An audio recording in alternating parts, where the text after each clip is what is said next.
Shabbat, Shabbat, come home and rest. Shabbat, Shabbat, Yahowah's best. Lay down the weak, let your soul be free.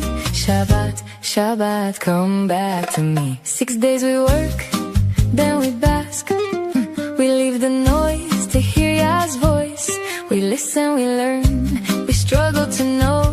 We walk with Yah through the mikray. Shabbat, Shabbat, come home and rest. Shabbat, Shabbat, Yahowah's best. Lay down the weak, let your soul be free. Shabbat, Shabbat, come back to me. Well, welcome to Family Hour. It's my pleasure to be with you. We have a wonderful cast of characters. Kevin, you had your mom there just a moment ago. She's not going to join us for the show. She was just there for quick introduction. She just wanted to drop in and say hi to everybody. Yep. She's gonna watch the show on the couch. So she is more than welcome to participate anytime she wants to. Well, you're okay. You are the son, so she can tell you pretty much anything she needs to say, right? Yeah. It's close. Yeah, we want to sometime get her view on the, what was it, 19 hours of driving where she got an earful. Right. Oh yeah. We can do that story. So maybe we'll do it on camera. We'll get one of the guys together, Maddie or somebody, and do it on cam. So I love it. Dr. Jeff, how are you, man? You're looking good. Thank you. I appreciate it. It's been a momentous week of revelation, acquisition of knowledge and understanding, a tsunami of bien. Congratulations. Tsunami of bien. It really has been. Yeah, we just finished all of the edit input of 3 volumes of Coming Home, 4, 5, and 6, collectively 2,000 pages of new translations and insights. We've got, I think, a little more fact checking probably to do before we take them to being published, but it's the only time I ever attempted to write 3 books at one time. That's a hefty tax, I'll tell you. But we have a wonderful team of editors now and fact checkers. JK has been at it now for almost 20 years, and he's marvelous at it. Michelle has joined the chorus in the process, and Mike has been our diligent fact checker really from the beginning, going back 20 years. So the team does a nice job. It's just a bit overwhelming when you're dealing with 2,000 pages as opposed to in the past I always did 1 chapter at a time, and now we did 3 whole volumes at a time. So it was a lot to process, but glad to have it done. And I saw your new digs there, did you? Mr. Kirk. Yeah, that is really, really fine living. Man, there were like 87 different places you could have your studio. Wow. What's amazing is it's probably less expensive than the house you had in Carmel, but it's 10 times the house. No debt. That was the big game. Oh my goodness. But the land is gorgeous. What a beautiful swimming pool and spa that it has. Some of those ceiling treatments, the architectural. It was a beauty. Yeah. Every detail is real in there. Yeah, those details. Wow. Just absolutely gorgeous. Thank you. Yeah, I really, really like it. And I appreciate that, being an architect almost yourself. I appreciate it. And very contemporary looking. It's but yet set in those rugged looking woods and the trees and the rocks and it's just gorgeous. That's what I still get to paint the garage going to Sylvie. Yeah, but it looks like it's a 3-car. It looks like a 3-car garage. Well, it's a biggie. But it's a biggie. Yeah. She took what they call the pool house, and that's where she's going to paint. And I heard that. Yeah. Well, I don't blame her. It's a lovely spot. Great place. Yeah. Yeah, it's a lovely spot. Yeah. But it looked like there were other places inside the main house too that you could set up a studio and. Yeah, I'll do the drawing part, and actually the shows from the thing called a den, which is in part of this living room off to the side. That'd be very nice. That's exactly where I would put my my canvas, and I would paint. The light's beautiful there. It's just a perfect location. Of course, you got the kitchen and refrigerator right by, which is always handy. Yes, indeed. So I think you're pinch hitting for us today, Will. Isn't that the case? You got the call at the last minute. Yeah, JB is. I did. Has family duty today. I think he had a member of the family, unfortunately, that had passed away. So he's dealing with that. And so you were recruited at the 11th hour. Yeah. If you want to traffic with Yah, you got to be ready. You got to be ready, man. You got to be ready to play. And you have the new manuscripts. Yep. Got them all in. I think they were only sent about 2 hours prior to the show, so it might make it a bit much for anybody to have read them. I'm sure you've read them already, though, haven't you, Lynn? The what? The what? Sorry. What are you doing? The manuscripts. What manuscripts? I sent you the program notes for this program tonight. Oh no, of course. I was working on something else. Okay, there we go. But Rich, I know you got it because it's up on the teleprompter. Yes, and it's even the place where Kevin was given the option of choosing where we would start tonight. I made 2 recommendations. He made a third, and we're going to go with the recommendation. So there you have it. In fact, we're going to play Luminaries before we start this Luminary presentation. It's actually going to be an analysis of the 4th chapter of Zakar'yah, and we're going to correctly identify the trees that are on either side of the Manowrah. And we have Perry off to the side. Perry, you're going to be ready to contribute. I think you have begun reading this material. I am. Yeah. All right. So you chime in anytime you're ready. You'll be the invisible man voice. All right. Why don't we spin it up and we'll play the Luminaries. That'll get us in the right mood for this. You do have a very nice presentation there, Kevin. You're out there on the sky. It's been a while. Yeah. We're not using the outdoor studio because of the weather, and I figured, you know what? No one else is going to use it. I'll use it. You know? Yeah, man, that's just gorgeous. A beautiful picture of Buck Island National Park, the marina in the foreground, the national park in the background. Whoa, we have Wookie has just decided that he's going to step over into and around and through. Oh, I'm going to bring you up there, Wookie. My mic cord. My mic cord. And ears. That was going to be an interesting deal. So we'll go ahead and play the song while Wookie gets a drink, and we'll take it from there.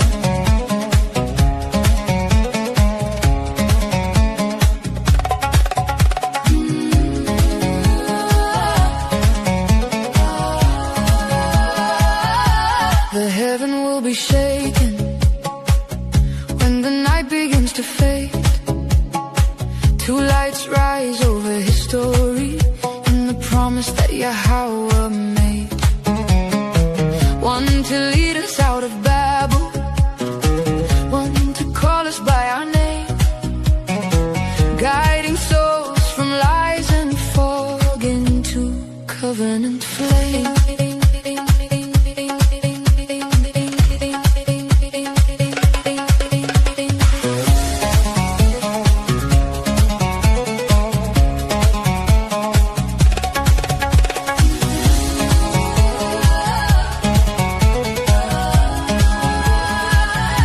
Dowd walks first with courage, a shepherd's steady pace, not to be adored in vain, but to reveal Yahowah's name. Yada shows the path with the Torah pointing the way, turning shadows into sunrise, bringing night to the day. Two luminaries shining on the road back home, kindness in the morning, truth in every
am going to always smile and always love You should. the Asher Asher as a DJ. outro of Miss Plumeria doing her thing. You are beautiful, Asher. She's sitting here looking at me Beautiful. right now. Oh, pretty. Pretty, Asher. Marvelous. I think it is probably a reasonable idea to explain how we got to the material that we're going to be covering this evening and how it came to be that I was writing 3 volumes of Coming Home. That's the series where we begin on Dowd's Mizmor simultaneously. It began when we had the malcontents that had formed a mother goddess cult. I think that since they had nothing to contribute and every time they tried to prove their validity, the validity of a mother goddess, the very passages that they quoted proved the opposite. And so Every one of them. since they were always throwing this in our face and hashtagging my name to draw attention to their idiocy, I was always confronted with it. And as we must do, we must defend our credibility. So each time they wrote, and there were upwards of 20 now that they have made these attacks, I've never had to respond. And yet you just heard me said, but I had to respond. Well, what do I mean by that? Well, volume 4 of Coming Home is Yahweh's response. Each time they said something stupid, God says, well, share this. I wrote it for you. Okay, so I wrote it 2,000 or 3,000, 4,000 years ago, but nonetheless, I wrote it specifically for this occasion. You'll find that every detail fits exactly what happened, and it's the perfect answer. So it will be a overriding benefit because you're not only going to have a rebuttal that you don't have to write that comes direct. Camera He said hog. there were people making an attack, and he is now in doggy defense mode right there. Yes, indeed, on watch. You won't have to even bother with a rebuttal because I'll have provided it for you.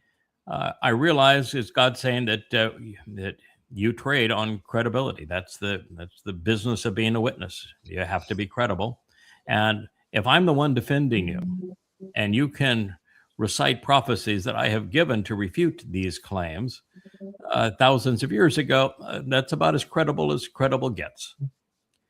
So that'll work just fine for you. And oh, by the way, when you translate these things, not only will you learn something about my view on who is and who isn't covenant and why I want certain people and don't want others, your whole covenant family is going to learn.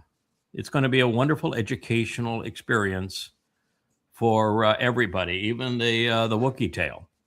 And then there's the other part of it, which is if somebody's going to attack and slander and try to demean what God calls the Nesh, the sign that he is raising, that's the nearly 40 volumes of Yahowah. If somebody's going to do that, then I'm going to stand up for it. And if they're going to try to besmirch the person that I have chosen to awaken my people at this time, then I'm going to reinforce my position with him. And that is largely what Coming Home 4 is.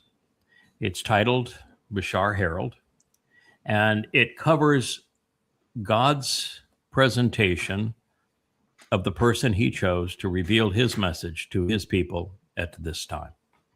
It's God's endorsement. That's what Coming Home 4 is. Now, Coming Home 5 was quite the experience. It's something that caught us completely off guard. We have long known that there is a reason that religious Jews reject Dowd as the returning Messiah. We know that Christians justify creating a mythical Messiah to replace the actual Messiah, because the actual Messiah did some things that, well, are a little less than perfect. And so we've done a lot covering and positioning Dowd correctly as the actual Messiah, Son of God, chosen one. And we were the first to determine that he's our Savior, having fulfilled Pesach, Matzah, and Mow'edym in 33 CE, as he himself foretold. But the thing that we had not done was deal with his rebellion. Because while things started off well, they did not continue well. Dowd, as it turns out, was created for a specific purpose. He was Adam in the garden. He was created to be God's beloved son, his firstborn. And he just didn't pass muster in the garden. He was too lethargic, wasn't a very good listener, and never engaged appropriately. And when people left the garden, it became even worse than that. And what God realized is that for his firstborn to be the son that he had envisioned, he would require parents. He was specifically designed to be a son. The solution was parents. And so God, over the past 6,000 years, has deployed two souls in particular to serve as Dowd's parents throughout his life. And today we had a discussion over, why was Dowd in the most known life, where he was the shepherd boy at 8 years old who was chosen by Yahweh and anointed as the Messiah, who grew up to become king of Israel, why did he have such crappy birth parents? And he did. Yishai was a jerk. And he had no involvement in his son's life. And his mother, Dowd called a whore, and we don't even know her name. And the reason that God put him in that situation is because he wanted Dowd to be like Israel. He wanted him to trip all over himself and fall. He wanted him to have trouble with women and trouble being a father. And he did. He was a horrible father and a horrible husband. And he made a lot of very poor decisions overall, and finally went into rebellion against God, because God held him to a higher standard than he felt comfortable with. And that's what was really important. God needed to show him that way. And then to show what happens if you deploy parents. And God's favorite parents, far and away, are Noach and his wife, who we know better by the names of Boaz and Ruth. And they served as Dowd's parents. They restored the son's reputation and relationship with his father. It showed that it can be done. It told Israel it can be done. And it was the single most important thing that was ever done. So it's a long story to tell you that Coming Home 5 is based upon a word picture, the last word picture, the 31st mashal. You'll know it as a proverb.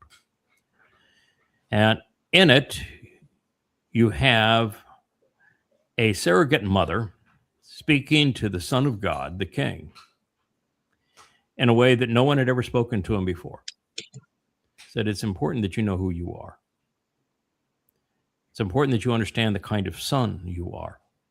It's important that you knock off the booze. No more wine. You've had too much wine. It's time that you listen and you stop treating women as objects. It's time you had a mother. And she reads him the riot acts, but in a very loving way, saying, you've fallen on your face, son, and I'm here to pick you back up and dust you off and dress you back up, but we got a long way to go. And it was interesting that Dowd had two prophets and a general that were speaking to him, and he didn't listen to anybody. He was just a mess. But he did listen to his mother. But it wasn't enough. He then was confronted by a surrogate father, who is the Baal, the husband of the woman who is the Amma and the Asherah of the 31st word picture. And he is now known as Ethan Hosrocky. And he delivers the hammer. And the hammer is second only to the Torah, the greatest piece of literature ever written. It's the 89th Psalm. It tells you exactly who Dowd is, what he will do, what he represents, how God views him, how God intends to use him, how he's going to return. And it resolved the issue. From that point on, and every deployment, every aspects of Dowd's life, what he wrote, what he did, was of a man who lived up to the billing of being the firstborn son of God. When we read that, though, you have to ask the who, the why questions. Who were these people? Who were they? Who is this Amma? And Dowd even says, he tells Yahowah, thank you very much for delivering your Amma. She saved me. She literally says, she saved me. Who is this Ethan Hosrocky? How does he relate to Obed-Edom? How does he relate to Boaz? How does he relate to Noach? How does he relate to Chinook? Who is that fellow? And so what it did is it caused a moment of great inquiry. We're saying, all right, we got to figure this out. This is the single most important moment in the 6,000-year story of God. His beloved son went completely AWOL, off the tracks, off the plantation, man. He was gone. And yet he was brought back. And it was husband and wife, mother and father who did this. Who were they? Well, God's pretty good with the connections. He laid on so many connections, our head was spinning.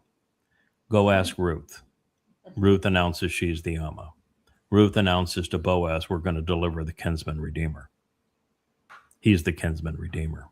We delivered him back to his father. And we would deliver him as his great-grandparents. And then we'd come back and deliver him as his surrogate parents. And then we'd deliver him again to fulfill Pesach, Matzah, and Bekurim. And then you look at Leah, and that's my wife's name. And Leah says, I'm the Asherah. And it was Leah who said, I'm the Asherah.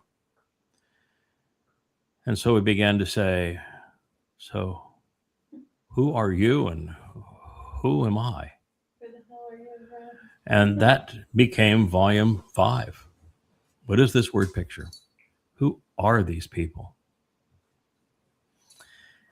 This led to volume 6, which we wrote simultaneously, which we said, now that we know and we figured it out, it's time we start right at the beginning. God's first prophecy. 2 luminaries, Qatan and Gabor. 2.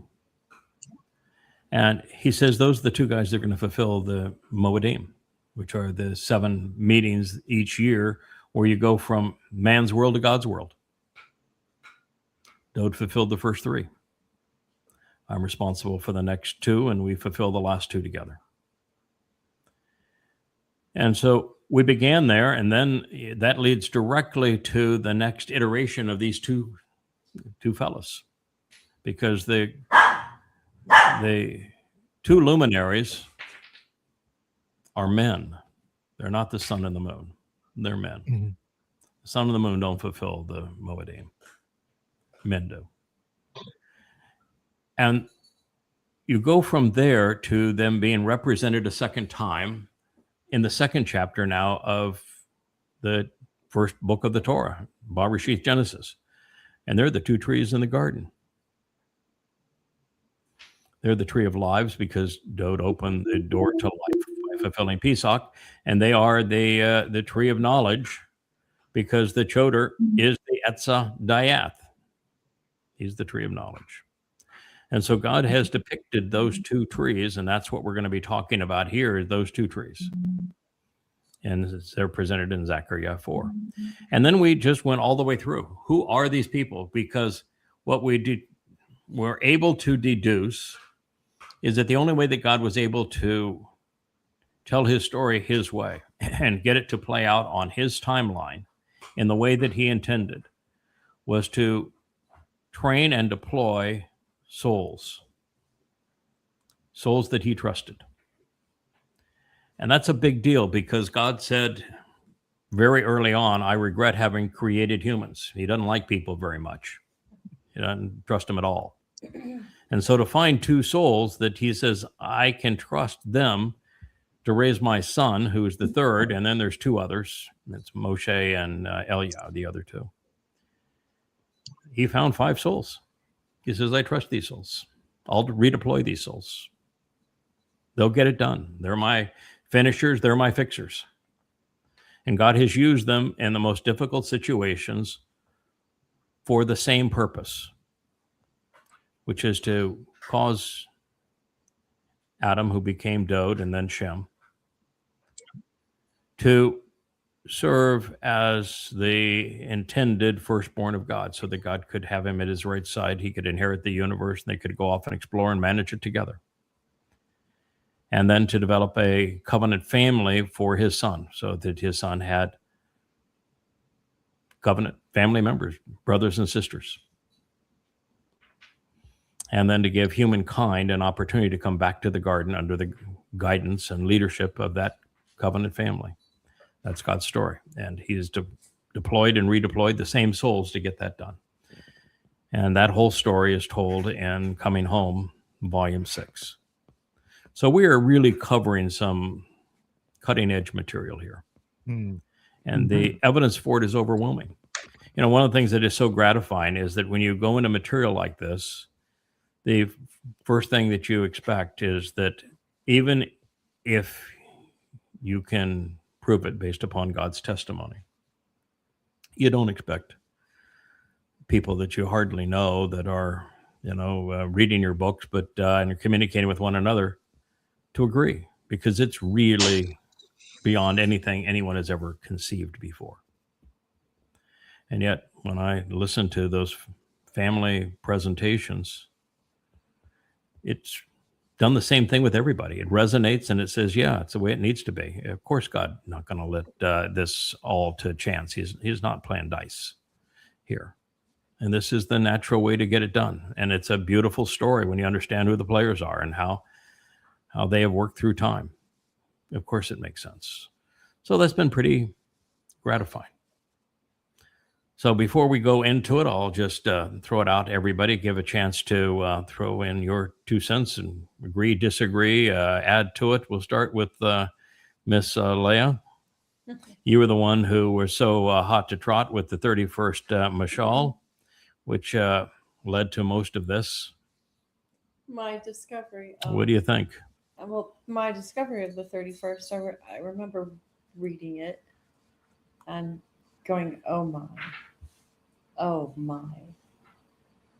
And what ensued after was nothing short of, I guess you'd call them like midlife crises. Like, who are you? Who are you? Sort of thing. And who am I? Mm-hmm. It was difficult to deal with. Mm-hmm. It's still difficult to deal with. It is. It's a. Yeah. For you, it's Heavy difficult. For you, it's difficult because you're an introvert and we're reasonably private. Other than the Mother Goddess cult wanted to tear you to ribbons, for the most part, you were very private and worked quietly as my wife. And all of a sudden, now you're not just a named person in the story.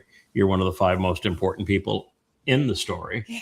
And all of a sudden that is, I will tell you, for anybody who is listening to us and thinks that you're doing yourself a favor somehow to write yourself into God's story, I'm going to tell you, no, you're not. No. No, it's the No. I didn't have any gray Target hair manufacturer. before we started this. I'll tell you that. I was actually depressed for about 2 weeks. Oh, it's yeah. the pressure of it, the responsibility of it. Heavy, yeah. You know, and there is no there's nothing that goes along with it other than the satisfaction of giving it your best and knowing at the end that if you gave it your best, you pleased our God and His Son. But it really puts you out there, and the more you know, the more vulnerable you become. And so for Leah, that was it's still something she's struggling with. Doesn't like it. I don't like fame. But as I keep on saying, you know, And suck I it up, think Buttercup. Yahowah took the Band-Aid off late in the games because I don't like to be known. You've No, it's true. got to deal with it. Yeah, yes, no, you the just one have to deal thing- with it. The one thing I did recall and still recall and I'm very fond of is being able to see myself through someone else's eyes. Yes, Who is because very articulate and verbose. yes, because it is now Um, apparent that I wrote the Proverbs and I wrote Michelle. I wrote the story of Ruth. That was part of the responsibility. So you do get to see yourself through somebody else's eyes, and that's kind of a lovely thing. And also to, seeing to see. Dowd through Ms. Moore 89. It's wonderful. Yeah. But what really struck me later on when I had some time to be alone with my thoughts was that it's a love story within a love story. It is. And It's quite a husband and captivating. wife love story, and their love for their son is the second love story, and all of their love for Yahowah is so. It's three coexisting love stories, and you can add a fourth because we're all in it to prevail with Yisrael, who is essentially unlovable, and yet we have to break through and manage to find a way to love them. And so there are 4 love stories here, all intertwined. Yes. All right, Kevin, what do you think? I think it's interesting on how we're getting these discoveries.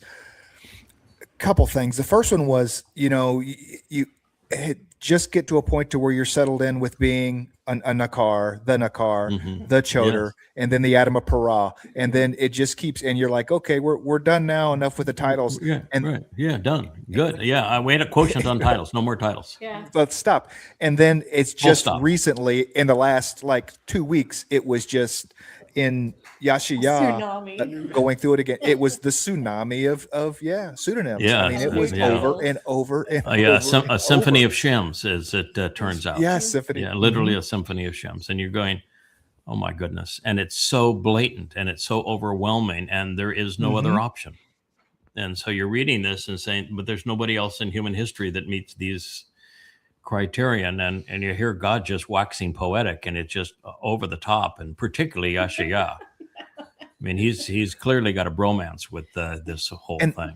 And that's to my point, is even with Leah early on having this it's not an issue, but this angst about this it is an being issue, in the but Amma, yeah, right? It's you know what I mean? Yeah, but it I is do. the Every day. stories, all stories that we no superhero, nobody, no protagonist in any story ever comes up with the magic wand and boop, boop, boop, boop. The story's easy. There is growth in all of it. Everyone always grows into the task that's come up. Yeah, exactly. Right. Yeah. They go about the business of the business. Yeah. And they never quit. And they never quit. They don't know how. Before we go Just down the show line up over every there, I'm day going to and good ask stuff will happen. Perry, you have actually been here by choice and been in the midst of all of this, as we have opened a chest of insights, a teba of additional insights. What do you think there, Perry? I spent my whole life trying to see the big picture. Mm-hmm. I like puzzles, and Yes, you do. all those pieces need to fit together into a big picture. Yep. With the insights that have been coming of late, it is finally fitting into a big picture, and it all makes sense. Every bit of it. Yeah, I see it as the full explanation of Esau. There are 7 spirits given to the Choter, and they begin with the spirit of Yahowah, which is pretty hard to beat that. And they go from that to Bien, which is something that Jeff, you mentioned not long ago. It is wisdom, and as it goes through these, Chokmah is actually the second, and then Bien wisdom, or Bien understanding, Chokmah wisdom. The next, which is the 4th, spirit of Yahowah, is Esau. Esau is tree with a man standing up at the end of it. Etz is tree. Esau is got a man standing up at the end of the tree. It says the tree is a man. And it conveys exactly what Perry said. It's the whole picture. So the complete portrait that God's painting from beginning to end, from the garden back to the garden, the entire story of who the players are and what they do, when they do it, how they do it, and what God's involvement is and what he's trying to achieve through them. The entire picture that God has painted for the first time is now visible from beginning to end. And that is specifically what Esau conveys. Of course, then he has the spirit of Gabora, which is the courage to actually do this. And then the 6th spirit is the spirit of Dayat. And Dayat is the name of the tree of knowledge. It is the Etz Dayat. And so you realize that Choter is that guy who is not only the tree of knowledge, but he is the one whose responsibility it is to be the first to actually put together the whole picture from beginning to end, from the creation account and the 2 luminaries, all the way to the very last days of prophecy and what follows over the 1,000 years in the garden. What if I have a different perspective? I think that if you really pull back the lens just a little bit more from there, it's actually a family portrait. Sure. It's a family portrait of a father that began with a son. Yes. But he was too far removed from his son to raise him. And there was no mother in the garden. And so it didn't work. And so Yahowah found a soul that he thought could serve in that purpose. And he was married to a woman that he thought could serve in that purpose. And we just got redeployed for that purpose. And the purpose is to cause God's firstborn, Adam, who became Shem and then Dowd, to measure up to the standard that God was seeking. And we achieved that. And he has achieved that. It took a few lifetimes, but we got there. Yeah, well, no part of it was easy. No part of it was easy. I don't think so. So what do you think, Rich? I love this plan. Mm-hmm. Yahowah literally paints himself into a corner with free will. He does. And He so does. Yeah. I've got no problem with him taking his tried and tested souls Mm-hmm. to help raise his son, because his son has to earn his way to be the tree of lives. It just wasn't handed to him. Yeah. And somebody had to keep him on the straight and narrow. Yep. Somebody had to teach him how to be a son. Yeah. It's God views free will as sacrosanct. It has to apply. It doesn't change the fact that he can still influence the situation. And one of the things that I found so interesting is that these 8 times that Leah and I will be deployed, God doesn't ask if we're okay doing this. And the reason is that we gave our approval to him in person in Mowedym. Mm-hmm. Say, okay. When God got so sick of humans that he wanted to obliterate all humankind, we were sitting right there with him and said, no, maybe there's another way to go about this. What if we do this? And, we volunteered.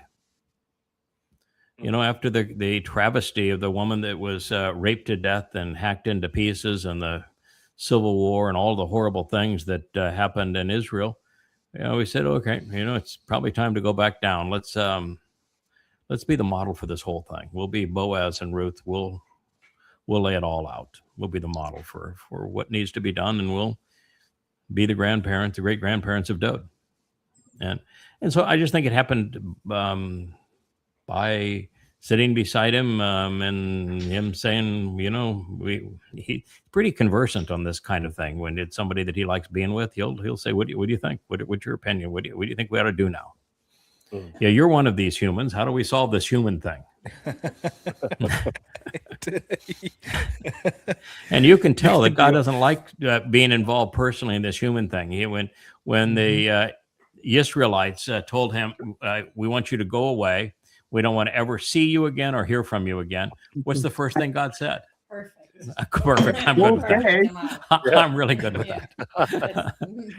They couldn't finish the question. He said yes. Yeah, he was already yes, and I've got my players already lined up, and so the very job that God didn't want to do, and obviously he wasn't very good at it. I mean, it wasn't good at it, but I think is because humans were so repulsive. He just says, why do I need this aggravation? I really don't need it. If you can deliver a few of them all cleaned up, ready to go, I think this might work. Mm-hmm. And so that's how the plan got repeated. It's the same idea of handing a messy little baby over to a nanny. Same idea. Yeah. Exactly. What do you think, Dr. Jeff? What strikes me as so significant is that without the deployment of Boaz and Ruth, Dowd does not fulfill Pesach, Matzah, or Bikurim. That's correct. It is so significant that none of us would be here. The world would be over. The universe as we know would not exist. And then this revelation is this last week, where you're described in Yashaya 33 as being Tzedak, Yasha, Gadowl, Zakar'yah. I was totally blown away with the statement in 33, Mizmor 33:12, Asher Hagoy, Asher Elohim Yahuwah. Yes. Reaffirmed what Shlomo said in the famous speech on Temple Mount, confirmed it all, and is sticking it right into the rabbis' faces. Yep. He said, I'm going to send a goy because the Yahweh is his God. Yahweh is God. And then as a Yehud, I was thinking, I'm still trying to wash myself off from Jacob and his missteps. You're such a worm. Worminess. But what brings it home, what really brings it home is when you see,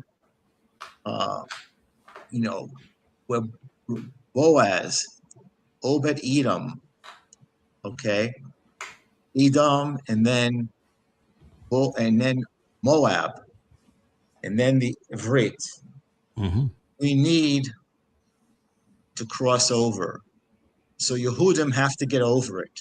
Yeah, they do. They got to get over it. The first thing they'll have to get over themselves. One of the real places where they have to get over themselves is the story of Esau and Jacob and Rebecca and Ishak.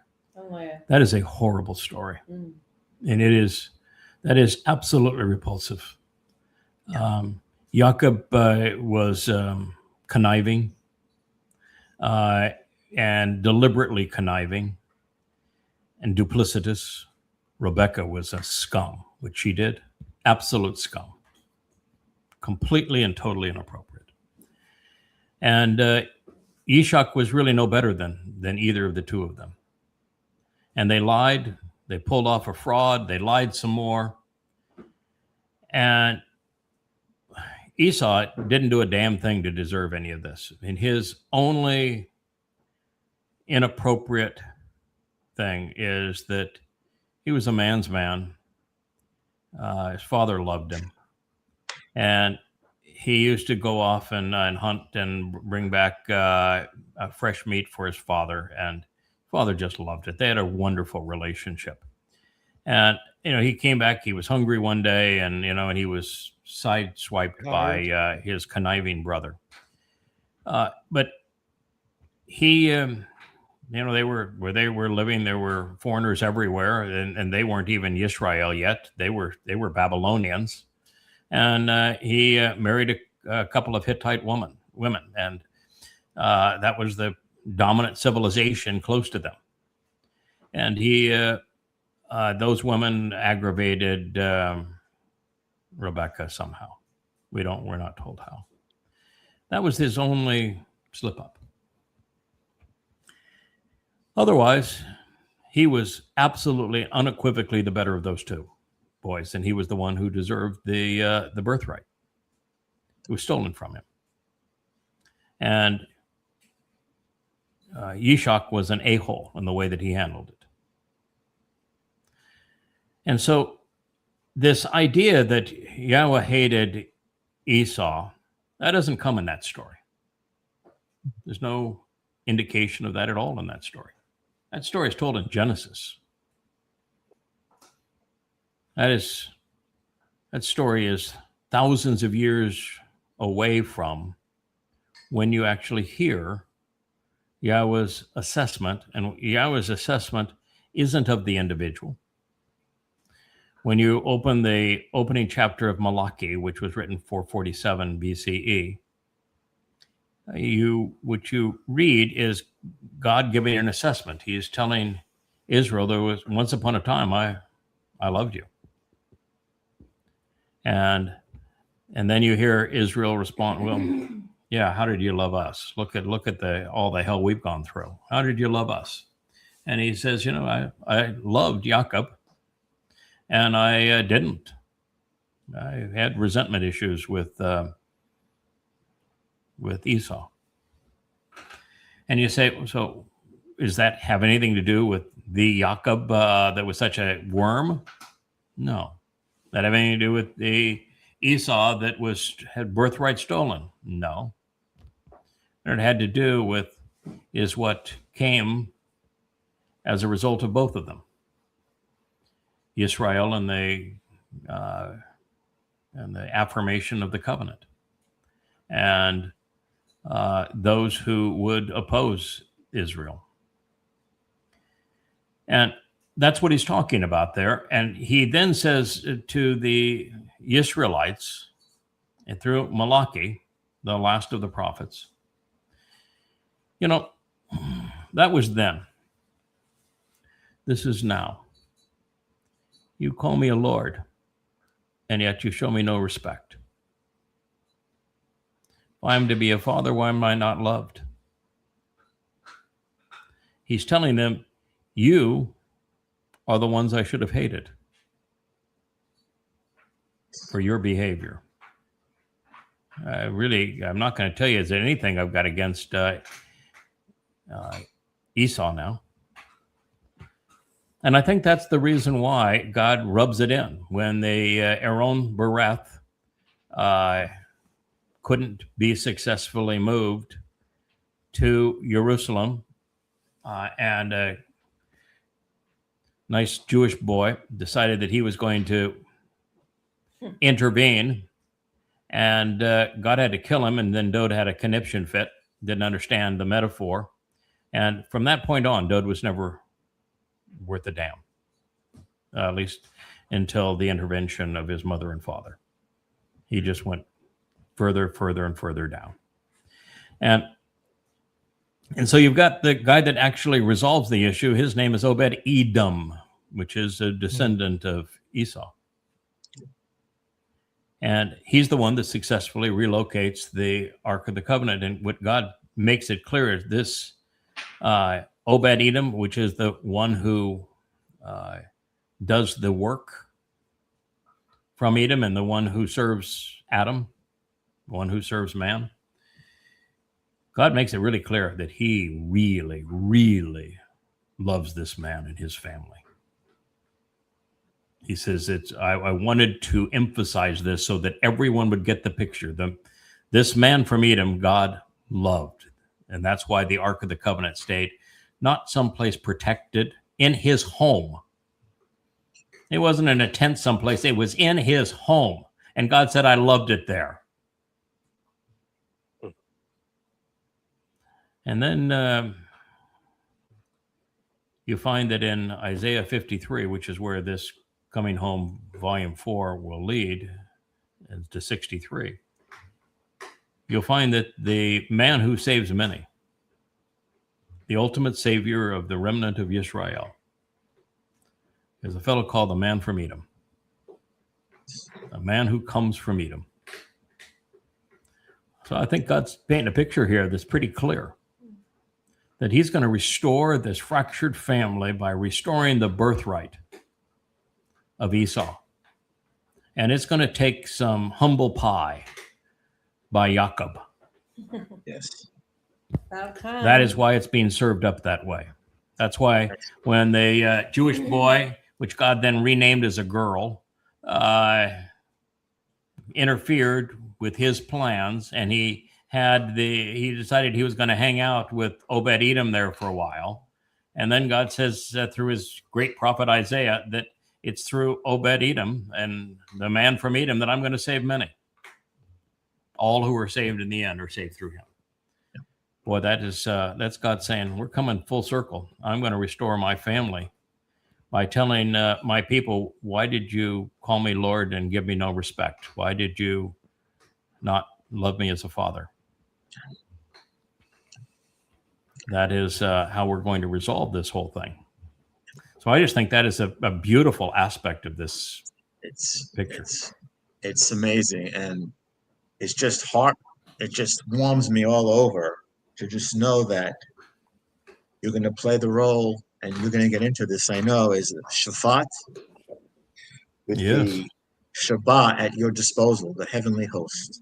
Yeah, to do what is necessary. The Choter is twice called a Shaphat. He is the judge of judges in the last days. He is the person through whom God is going to judge the world. And he, in the prelude to that, tells us that the Choter is the one that he is going to put the heavenly host under his command to cleanse the world of the religious and political influences as he turns that man into a flaming sword. So this is God saying, I'm good with this. This is working out exactly the way I wanted it to work out. I'm happy to come back when it's all resolved, when it's all cleaned up. You're going to be my boy when my boy is ready to go, and people to be part of my boy's family when they're all ready to go. And you just keep it up, kid. This is good work. And I always wanted a pet dragon. So okay, there you go. Well, you're going to have your pet dragon as your husband. He breathes fire. Yeah. It is for cool. True. A fire-breathing bull. May not be able to hit a golf ball very straight or very far, but I'm going to breathe fire, Kirk. So what's your conclusions there, Kirk? As I was sitting here, when I listen, I take notes. Obviously, when I look, I like to draw, but when I listen, I take notes.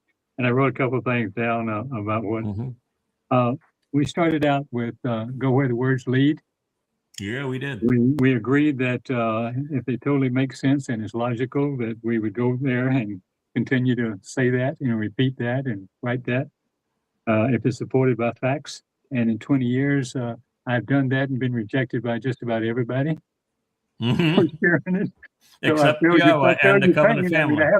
I haven't suffered terribly, but I must say, there's a little bit of a touche moment coming, which I will enjoy. But the way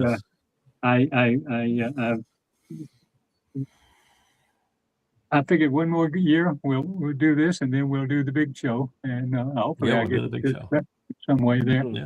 Yeah. But, one more year the way we're going, and then we do the big show.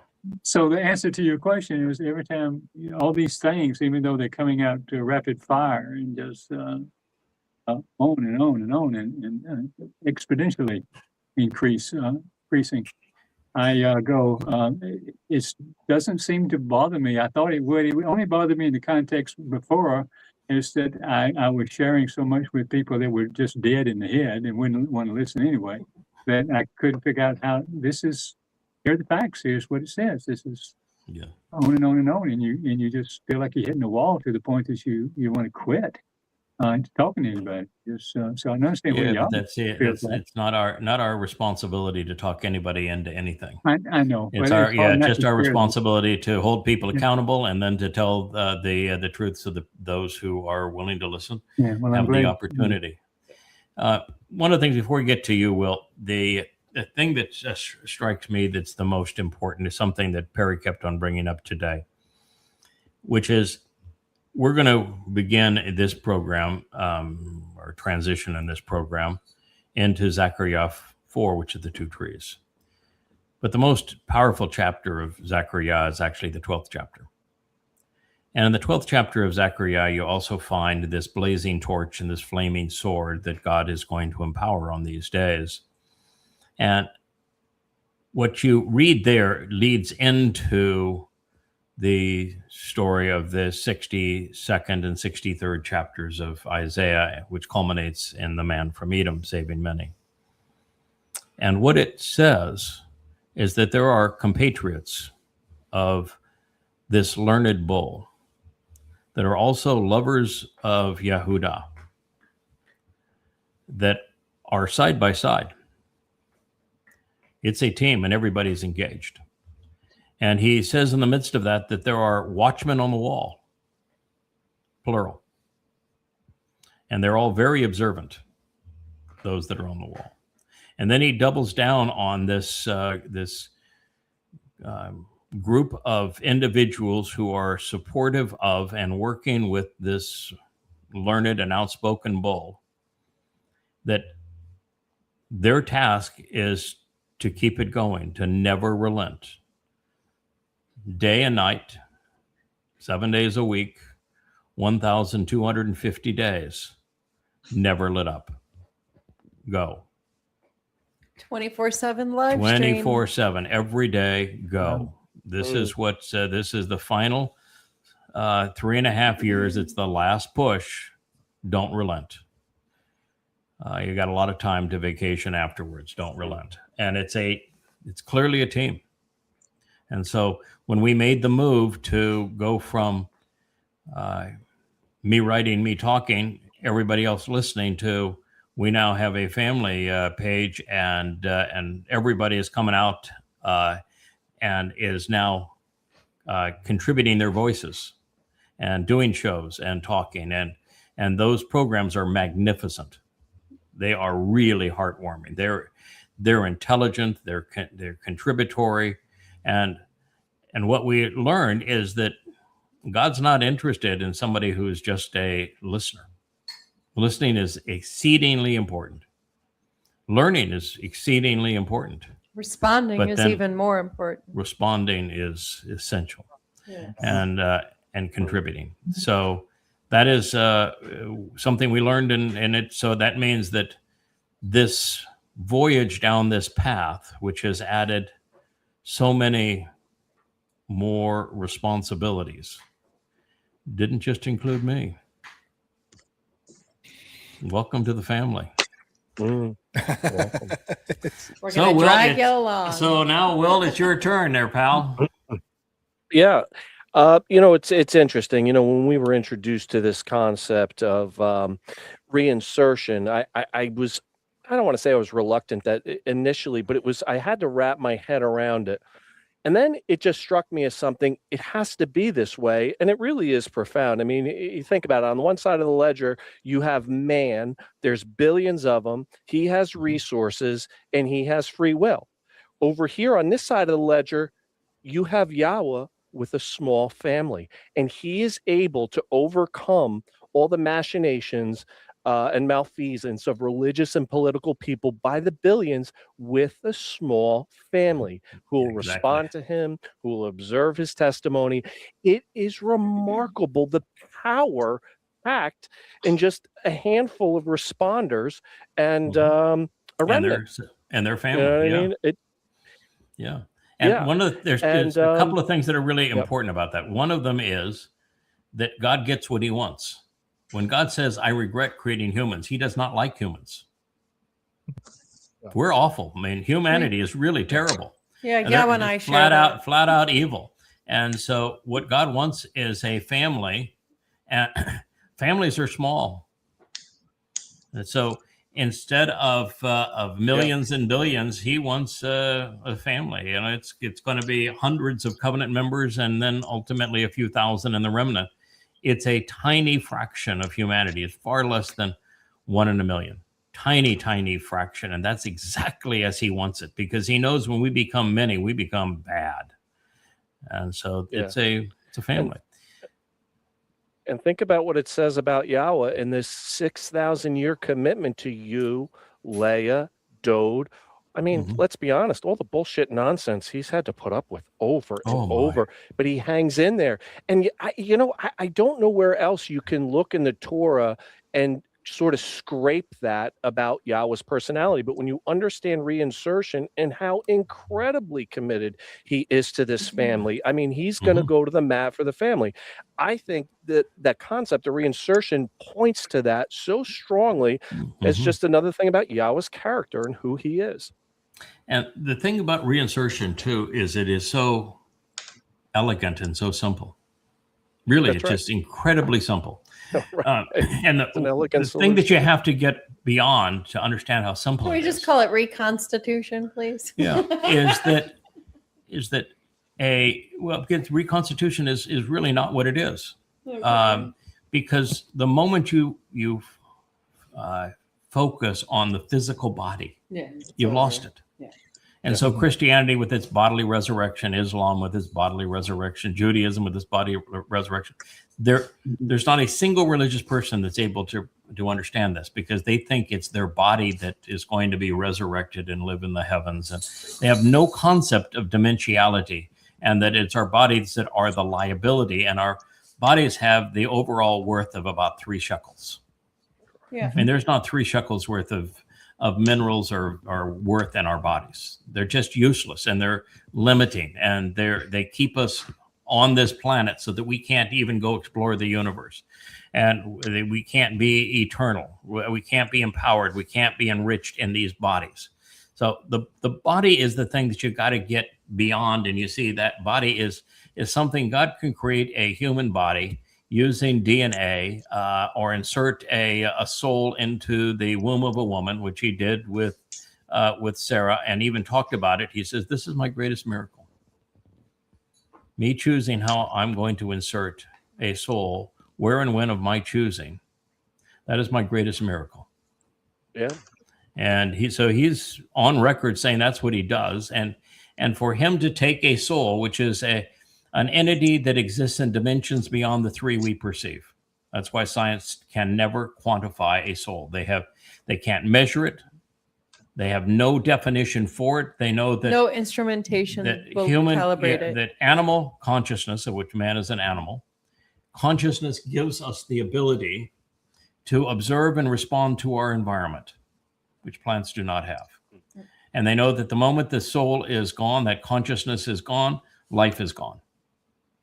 But they have no idea what it is, because it's like dark energy and dark matter. It exists in dimensions beyond the 3 that we perceive. They have zero instrumentation to calibrate it. So the ability of God taking something that he conceived, which is a soul, which is in dimensions beyond the 3 that we know, probably 1 less than where God is in the 7th dimension, and for him to take a soul like that and just redeploy it. He can redeploy it in a full-grown adult. He can redeploy it in an avatar. He can redeploy it and enveloped in spirit. He can redeploy it as a baby. He can redeploy it any way he wishes to do it. And it's easy for him to do. Yeah. The only thing that would be hard for him to do, and I think it's actually impossible, is I don't think he can send a soul back in time. The whole thing has to play out along the timeline. There are no redos. If we screwed up at any step along the way, there is no redo. You can't reboot. So you have to rely on the fact that the souls that you deploy are going to get her done, because they cannot go back in time and say, I screwed that up. Can I have another shot at that one? So it's actually exceedingly easy for God to do it. It makes total sense for him to do it. And for him not to do it, he would have to be a lot less than he is. And what you end up with is then the biggie. I think it's the biggest of all. It's not just bringing these two souls back to support his fallen son when his son really lost it, and to restore that relationship, which I think was the single most important moment, because as you said, Dr. Jeff, if we don't get that done, then Dowd does not fulfill Pesach, Matzah, and Mowedym. And the Mowedym go unfulfilled, prophecies begin to unravel. And at that point, there can be no Shabuah or Teruah harvest. There can be no Kippurim return. There is no entry into the garden on Sukkah. The whole thing's gone. Yahweh was never known again by name. The covenant conditions are never considered again. There's no purpose to the Moed Mikre. They're never fulfilled. They accomplish nothing. And so it's all over if we don't prevail and getting Dowd turned around, which is why that you read the beauty of the last word picture, the 31st Mashal, and the 89th Mizmor, the 89th Psalm, which is the greatest piece of literature other than the Torah. And it's why we have focused on those things. But it also means something that I know is really, really tough for people to wrap their minds around. But ultimately, when you recognize what God has chosen to do, you have to think like God. And then you realize, okay, so we salvaged his relationship with his son. He wrote all the Mizmor. He was ready to go. He had prophetically seen what was going to happen to him on Passover with crucifixion. He had prophetically written about what was going to happen when he went into Sheol, hell, carrying our guilt. He knew how Bikurim was going to play out. He was ready. But then he had to be brought back into this world 1,000 years later.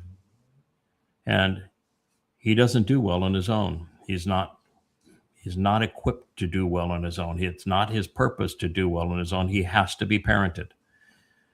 And so that means that Yahweh had to bring Ruth and Boaz back. And they served as his parents. And they raised him in Bethlehem, just outside of his city, under Roman occupation. And it means that the story that Paul counterfeited to create the Christian New Testament, that much of it actually happened, but not under the names that Paul wrote. But there really was a child whose name was Emmanuel, who was born in Bethlehem in 1 BCE. And he did have real parents, although there was no immaculate conception. Ew. We had sex. We had sex, just like Ruth and Boaz. That's right, kids. Yeah. The old-fashioned way. The old-fashioned way. It's the best. And It's even fun. But okay, so that's fun. But then it gets to be really serious, because you've got to raise a son such that he's prepared to be crucified and go into hell. By Romans. And then you had to convince the Romans that this man was such a threat, your son was such a threat, that the Romans needed to crucify him. And now, Dowd was really that threat, because he really was king of Israel. He really was the Messiah. He really was and is the chosen one of God. He is the very Son of God. He had all the credentials that would cause Rome to go nuts. And so By Roman law, if you proclaim yourself a king in a vassal state, it's instant death. And he was all those things. Jesus was, of course, didn't even exist. So he was none of those things. Dowd was all of those things. And so he had to convince Rome to crucify her son. But you come to know God, and the way that he came up with this plan, he is never going to leave his son alone. Never again. Which means we didn't leave him on Passover. Yeah. We didn't leave him when it was time to fulfill matzah and go into Sheol.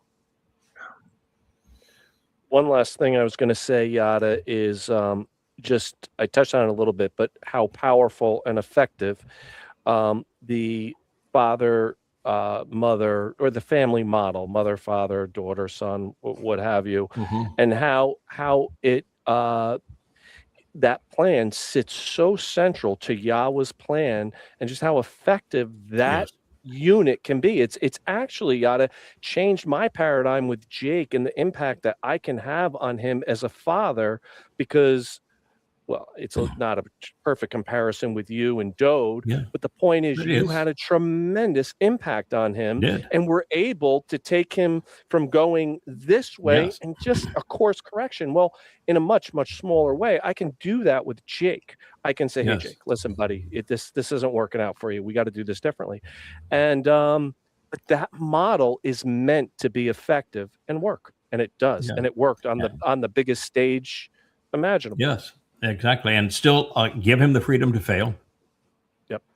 Give him the encouragement to try. Yep. Give him support. Give him love, but provide him with guidance so that. And kick him in the shins when he does bad stuff. Yeah, so it's you got to be very real as parents. It's a very real thing, and a lot of it is by example. So when we're telling Dowd, this is who you are, and this is what you're going to do in your next life. And, oh, by the way, you know, we witnessed it on that walk to Moriah with Abraham and Yishak. You know, I told you that was all about you. You were going to be that Passover lamb. That's what that story was all about. When God says, no, I'll provide the lamb, that's what he was talking about. It's you. You're but right, we've had this talk before. But, you know, son, we're not going to let you do this alone. We'll be there with you every step of the way. I'll be crucified right beside you. I'll go into hell with you. And then to restore your reputation, because you know it's going to be ripped from you by the religious, your people are going to create 3 religions that are going to destroy your reputation. I'll come back and I'll restore what they took from you. And then ultimately, I'll get you the family that you are looking for, and I'll go through it again. I'll be sacrificed another time for you. So it's the living example of love. It's not just the words. Yeah, that's right. And I think that resonated with him. You know, if you'll do that for me, it's least I can do is do my part. And he did. And he earned his position of respect. But knowing what we know, even though he has now earned his full ticket to be Elyon, the essence of God in our presence, there's no reason for God to change. All right? His son works best, performs best, is happiest, most fulfilled in his relationship with Yahweh when he has parenting. You know, I think we'll be Mr. and Mrs. Mama and Daddy Dowd for a long time. I think that's it. I find it curious that your new insights and everything you've come up with the last 12 months isn't for the general public. No, it isn't. It's for the children in that car. Yeah, it is. Yeah. It's for us to know. You know, it's funny that you say that, Rich, because I was thinking about this week, you know, going over Psalm 119, Dowd says, you know, my travels have been for the family. And I remember when we first got into all this, I pictured this big outreach, right? And I just pictured people coming left and right, and we're you know, acclimating people and introducing them. And yet none of this was outreach. Now, at some point, all this stuff's going to be part of the banner, and it's going to be used to teach the remnant. But for right now, this is about the family. All this teaching that's being put, it's your travels, Yada, are for the family right now. They are. You're about the family right now. And the family's about the family, you know, responding. And the family is far more substantial than what we had previously perceived. That is the one thing that the family page and these independent blogs are demonstrating, is the family has greater breadth and depth than anything we previously perceived. Yeah. And, you know, the time we spent, you know, trying to get people in wasn't lost time. We learned what we needed to learn by doing that. which makes us better family members. Correct. Also gave us thicker skin because what we're in for, Yes. Yehuda can be some nasty people. Yeah, and if you were to begin with somebody and said, Kirk, we began a long time ago, and Jeff, by the way, to make this go, I was going to expect that you engage and you make a major contribution to the family, and oh, by the way, he couldn't relate to his people, couldn't wait to abandon them because they were so obnoxious, and that's your target audience.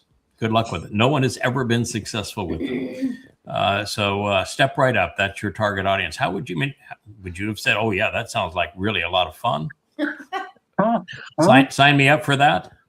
And you're the guy in this story, and you get not only crucified, but later you get bludgeoned to death. That sounds good.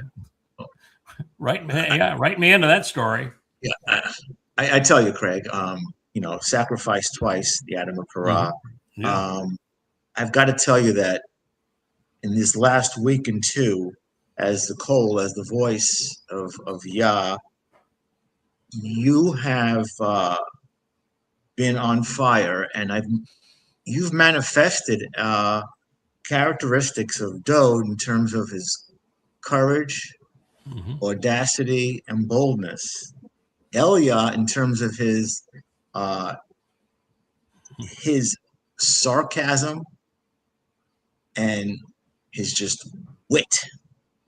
Moshe in terms of his leadership, and sprinkle that with an element of Yashiyah, with that intelligence and chokhmah, and you sprinkle that with the vlogs and the Herald presentations this week, the righteous indignation, where it was well justified and due. This is the culmination of 25 years, and you and Amar have given birth to this. Yeah. None of it came easy. None of it came fast. But once God said, I really don't care if you want to be anonymous or not. I don't really care if you have a moratorium on titles. That's too bad. This is where we're going with this. And you realize that he is positioning you in this role to act a certain way. And that the thing that you need to do is to view everything from his perspective and respond accordingly.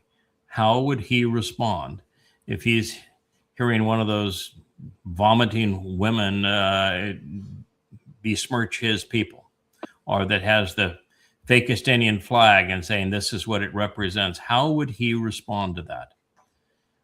His language is quite colorful, and he has a very short fuse and has a very low tolerance for stupid. The only time Yahweh interacted with people was to have the earth swallow them up. Yeah, fire.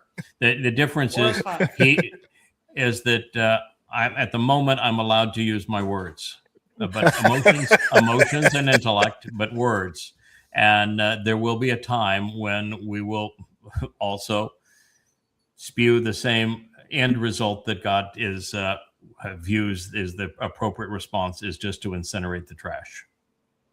But God's in a different position, and soon we will be too. But the different position he is in is that he conceived this planet and this universe and life. And therefore, if he chooses to shorten a life, he hasn't taken anything. You still had what you wouldn't have had he not given it to you. So he can shorten every life without taking anything from anybody. And in our present state, all we can do is to say, your life right now has a maximum of 7 years as an extension on it. And if you don't listen, 7 years is the absolute maximum that you have, and it will be ended. And I'm going to give you the way to resolve that if you want to listen. But it's at this point, you really got to get your act together if you're going to listen. And I'm not going to beg you to do it because, quite frankly, God doesn't want a whole lot of people to accept. He only wants the best. So I think that's the deal. And you finally get to the end, and God says, we have to resolve this. It's the time for words is now over. You used your words. You wielded them wisely. It's over with the words. We're going to play with fire now. Yes, Kirk. I just want to add one thing. About the insights. I'm taking a little turn back a minute, but I had so much fun in Florida with y'all, and later in particular, we would talk art and all that kind of thing. While you were out there typing away and having a wonderful time too. But we were friends. I do like that. I always treated. I thought she, I know she is, and I'm her friend, and she knows that. But so the way she was treated through this little episode that happened within the last couple of years made me so sick. And this is like I'm so thrilled that this more and more story came out, and every time it came back, I said, "Stick it to him." Yeah. Absolutely. It is a marvelous thing in terms of the group that you actually met, because we were only together one time in person. We were with you 3 times together in person, but with the group of malcontents that are gone, which you joined us on that time in our home in South Florida, which Leah had invited. That wasn't my idea; it was Leah's idea, because my preference is that the further everybody is away, the better it is, because with as much as what we're saying is so different than what people are accustomed to hearing, you don't want to have the impression that you have a group of followers. And so kind of the best thing to do is to say, I'll do my thing. If you got a question, we'll talk by email, but I almost never talk on the phone, almost never. And we've only had very, very few personal encounters. And it designed exactly that way. And but Leah decided she was going to have that group, and that group became vicious. They began like Miriam did. We're going to demean the wife first, and they were despicable, and they still are despicable. And of course, they demeaned you, Dr. Jeff, and they demeaned, Wookie, you're back on my ears. You're back on my ears, buddy. Wow. Okay. Thank you. Well, it's a long cable for the ears. Poor Wookie. I don't think that's going to work for you, pal. There's not enough iced tea left in there. And to see people that you let into your life and you became vulnerable to, and you tried to teach and help turn that vicious against Leah and say as many awful things as they did. And then to read what God had to say about them and about Leah. That was just perfect, y'all. Oh, yeah. I'm going to take care of my own. I will defend my own. I've got you. Not to worry. You were the Yama. It was. I concur with Kirk. I was present at that gathering. Yes, you were. And as far as Leah goes, I'm going to give my own dad a shout out.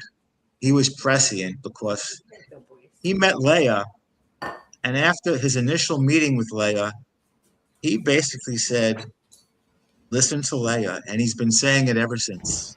Yes. And he was. Your dad's a good judge of character. Yeah. He was right about her. Absolutely. Absolutely. Well, you drove me up to see Harold and his mom. Yeah, that was fun. Yeah, Yes. Harold and I get along great. Yeah. Oh, Harold's marvelous, and so it's been a family affair. Yeah. Ever since. But yeah, that is the whole point of it. All right, so that we do what I want to make certain that I comply with Kevin's wishes. Without Kevin, the whole thing falls apart. So gotta pay attention. Yeah, I got to pay attention to the co-host of the vlog on the vlog, and also the guy that puts together the family vlog, and probably the person my wife talks to almost as much as she does to me, Rich, and Perry. Well, yeah, one of the most challenging prophecies for a long time to interpret has been Zakar'yah 4. Which is why I think Kevin wanted us to go there. And based upon the prophet's assessment, it is apparent that Zakar'yah did not understand it at the time either. And, I didn't really understand it until quite recently. Because the natural inclination, and if you were even to do a search on this, it would tell you that these two trees are the two witnesses and that Elia is one of them. And that's what I wrote initially, because that's what I thought it was talking about too. But live and learn. God's got two trees, and those two trees are essential to God's story. So they are the reason that the Malak that was giving this presentation to Zakar'yah kept on saying, how is it that you don't know who these two trees are? Because it's not complicated. They really are two trees. And so after you understand how the picture fits together, you say, oh, yeah, come on, Zakar'yah. They are really two trees. These two trees are the two most important men in God's story. Anyway, it's based on the prophet's assessment. He didn't get it at the time either. And by design, sometimes God conveys messages that are well beyond the capacity of the original audience to process, even though he gave you all the information necessary to do so. After all, the two trees are standing on either side of a menorah, and the opening prophecy is, I got two fellas, and they're on. They are the Mayoreth. They're the two luminaries, and these guys are standing on either side of the menorah. And then he goes into the next story, and there's two trees, and now you got the two trees standing on the other side of the luminary. It really ought not have been all that difficult to figure out, right? God said, I started with this. You ought to come on. You ought to get it by now. So, it's just sometimes I think that most people get so wrapped up in religion and they want things to say things that fit their religion, so they just can't process it intelligently, and they just never just say, I want to go where the words lead, and I want to understand who God is, what he's asking, what he's offering in return, and how are those promises and requests delivered. So ultimately, we gain the capacity to understand things that the original audience could not process. And the message is revealed to those who will be affected by them. So perhaps understanding who the two trees were and what their relationship was to that menorah, and what the relationship of the menorah is to the Mowedym, and why the two luminaries were the signs of the Mowedym and the first prophecy, and one is knowledge, the other one's life, so maybe there was nothing that could be gained by Israel recognizing, or anybody recognizing, who they were up to this moment, but now we need to know. And so we do know. Therefore, not surprisingly, as we approach the time of Jacob's troubles, and we're not approaching anymore, we're in it, the highly allegorical language throughout the chapter is beginning to resonate with us. And I'm not so sure that is the best term to use. Yeah, there's some allegories here, but the trees are really trees. That's the beauty of the whole thing. Trees are really trees. The menorah is really a menorah. The Malak messenger guiding Zakar'yah through the process was deliberately being, I wrote evasive. He wasn't being so much evasive as he was matter of fact, and he wasn't giving Zakar'yah any slack, because Zakar'yah was a bright man who Yahowah spoke through. And so he was saying, you ought to figure this out. You've obviously studied the Torah. You don't even have to get past the second chapter of the Torah. And the answer is right there. So he just kept on hammering Zakar'yah. You really need to figure this out. You should know the answer here. And so he wanted Zakar'yah to process what he was witnessing and then make the connections between these various symbols that he was presented to deduce their import, their intent, and their identity. And that's what God wants all of us to do. He wants to say, I'm going to give you the clues. I'm going to give you the pieces of the puzzle. I'm going to tell you what you need to know. You put these pieces together so that you go from knowing to understanding. And then you know who I am, who you are, and how we get together. But you got to participate in this. I'm just not going to dump it and say, here's the answer to everything. I want you to think it through. Just like we came up with the 4 reasons why Abraham, Sarah, Yishak, Rebecca, Rachel, and Jacob were not the nicest people in the world. And we came up with the 4 reasons why that was so. That's what he wants us to do, is to think it through. Now, adding to this challenge of resolving the enigma, the Inquisitor had deliberately just awakened his pupil from his sleep. Well, that's symbolic of where Israel is and the world is, right? Which is also germane to the prophecy, because this is currently where we find Israel today. So it begins. Are you ready for this, Kevin? You Ready. dialed it up. Dialed it up, buddy. Then the heavenly... Yeah, Kevin actually has the toughest job of all, being my co-host 5 days a week for 2 hours on the vlog, which I don't take stupid well. And so we have all these people doing and saying stupid stuff. And I'm usually pretty intellectual in my responses, but really stupid stuff that's contrary to God's people, I get angry. And so, that is a tough job, my friend. Then the heavenly messenger, the Malach, the spiritual being, returned, who had spoken to me, and he roused me in a way that it could be compared to an individual being awakened from his sleep. Zakar'yah, remember Yahowah, the 4th chapter, the 1st statement. Duly noted, Zakar'yah, like all Israelis throughout their history, was not fully awake when the messenger arrived. And without further ado, he was shown a menorah, not unlike the more contemporary interpretations that, presently adorns our set. Well, actually, it's over this shoulder here, right? Everything is reversed on screen, so it's over this shoulder. It's spinning behind me. You can also see it right over. That would have to be on this side over here. There we go.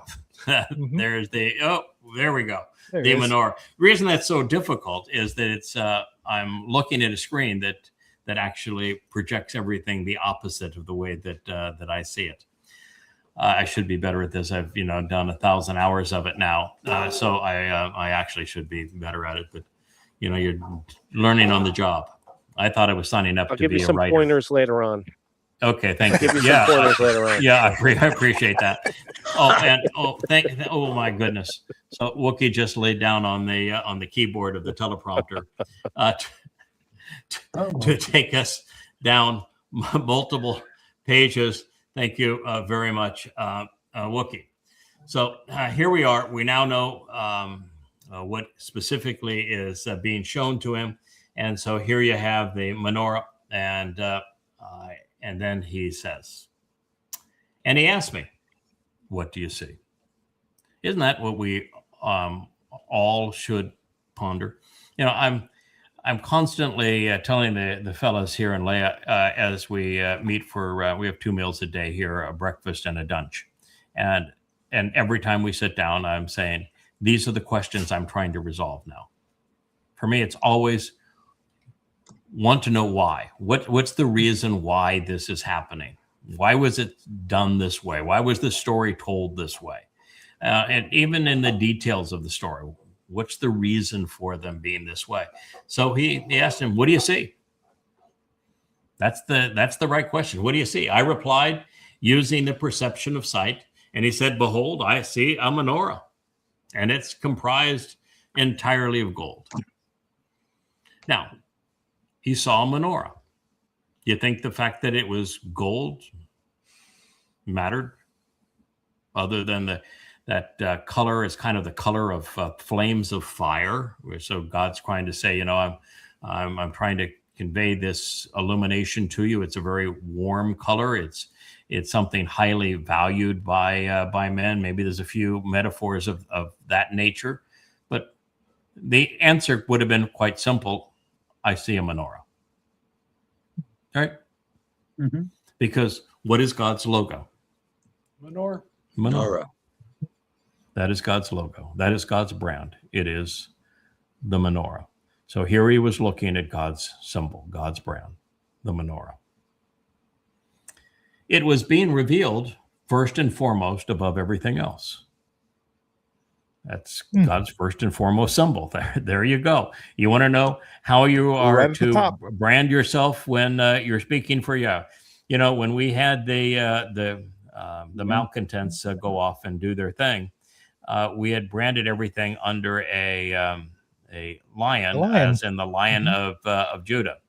And so when this all happens, first thing I do is say, okay, obviously this is something you wanted to happen, and obviously you think we need to go a different direction. I'm all ears. What do you want? I'm happy to do it. You just tell me what you want. And one of the very first things he told me, change the brand. My brand is a menorah. This is going to be a contemporary application of it. We're in the last days. I'll help you design it. I want a contemporary menorah. That's my brand. I want that menorah everywhere. I want it on your books. I want it on your website. I want it on, oh, by the way, you're going to start a vlog. You're going to start speaking to my It'll be the symbol of your blog too. That is my brand. We're going to do this under my brand. Yeah, the Lion of Judah, that's my son. Love my son. But this story is under my brand. Okay.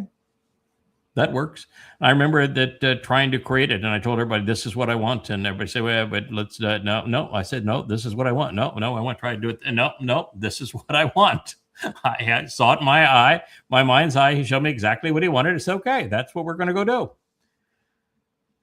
So it was revealed first and foremost. And there were how many lights on it? Seven. Not nine. Not nine, seven. And it says right here, do you think rabbis can count? No. Apparently not. Apparently not.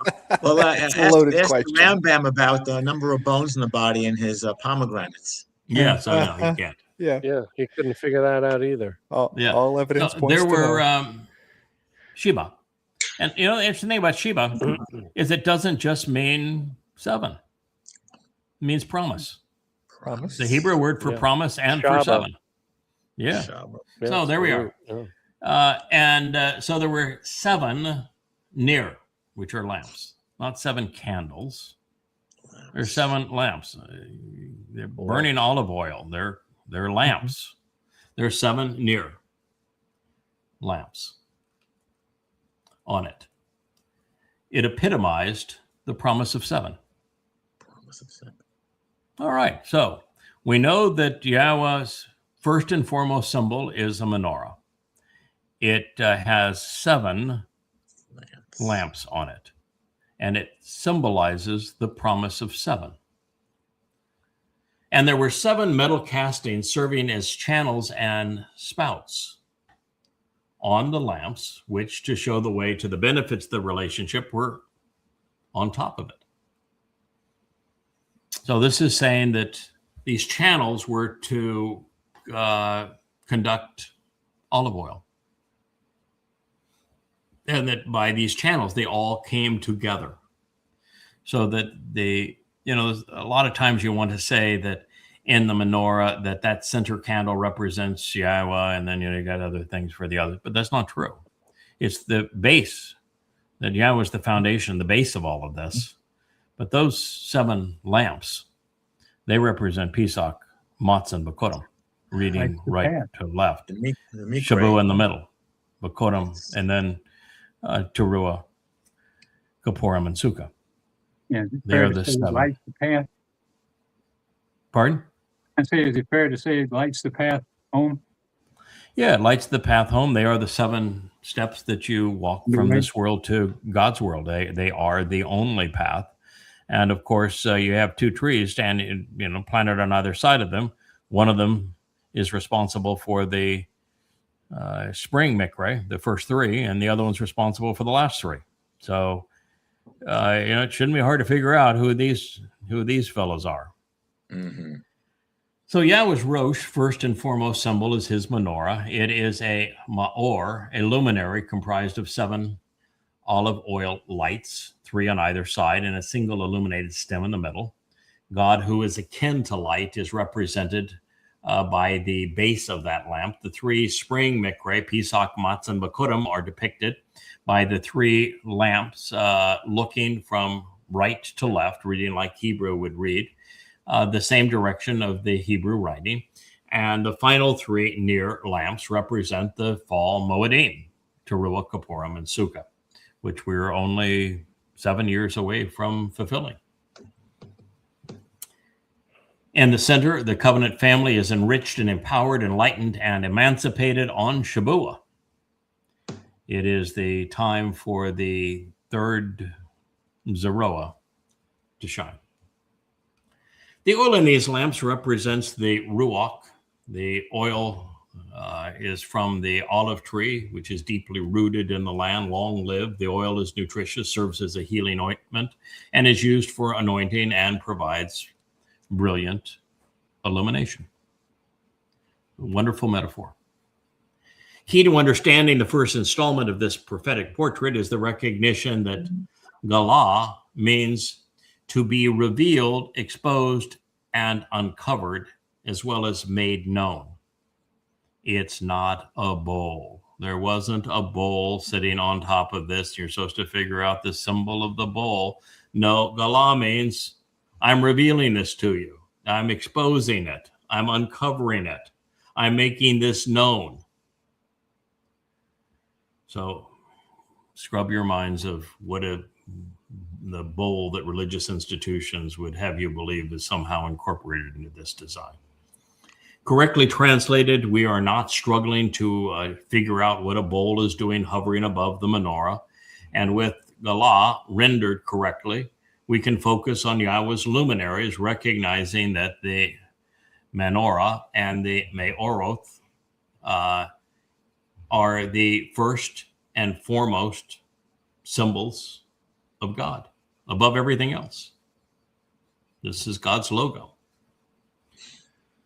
To make sense of this, let's turn back to the 4th day of the creation account. Yahweh revealed how the lesser luminary would come to reflect the greater luminary's brilliance because they would work together, he said, as signs of the Mow'edym, restoring witnesses to the eternal appointments. And so this is the beginning of their collaboration and of their story.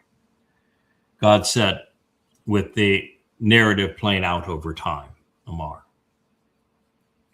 there will be Me'oroth, luminaries to ponder the implications of light in the expanse of the heavens, to understand the separation between the time of light as it is distinct from the darkness of night, the time of deprivation of illumination and ensuing ignorance that we're still in today.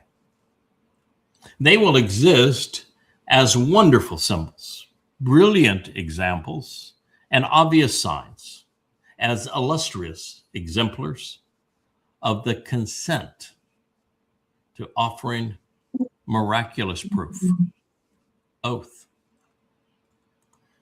For the Mow'edym, the appointed meeting times for the restoring witnesses to the eternal testimony, as well as for days and for years, setting up the very calendar of God. Bereshith, Genesis 1:14. This is in the middle of the creation account. This is the 4th day of the creation account. And you notice nothing is created and there's no mention of the sun or the moon.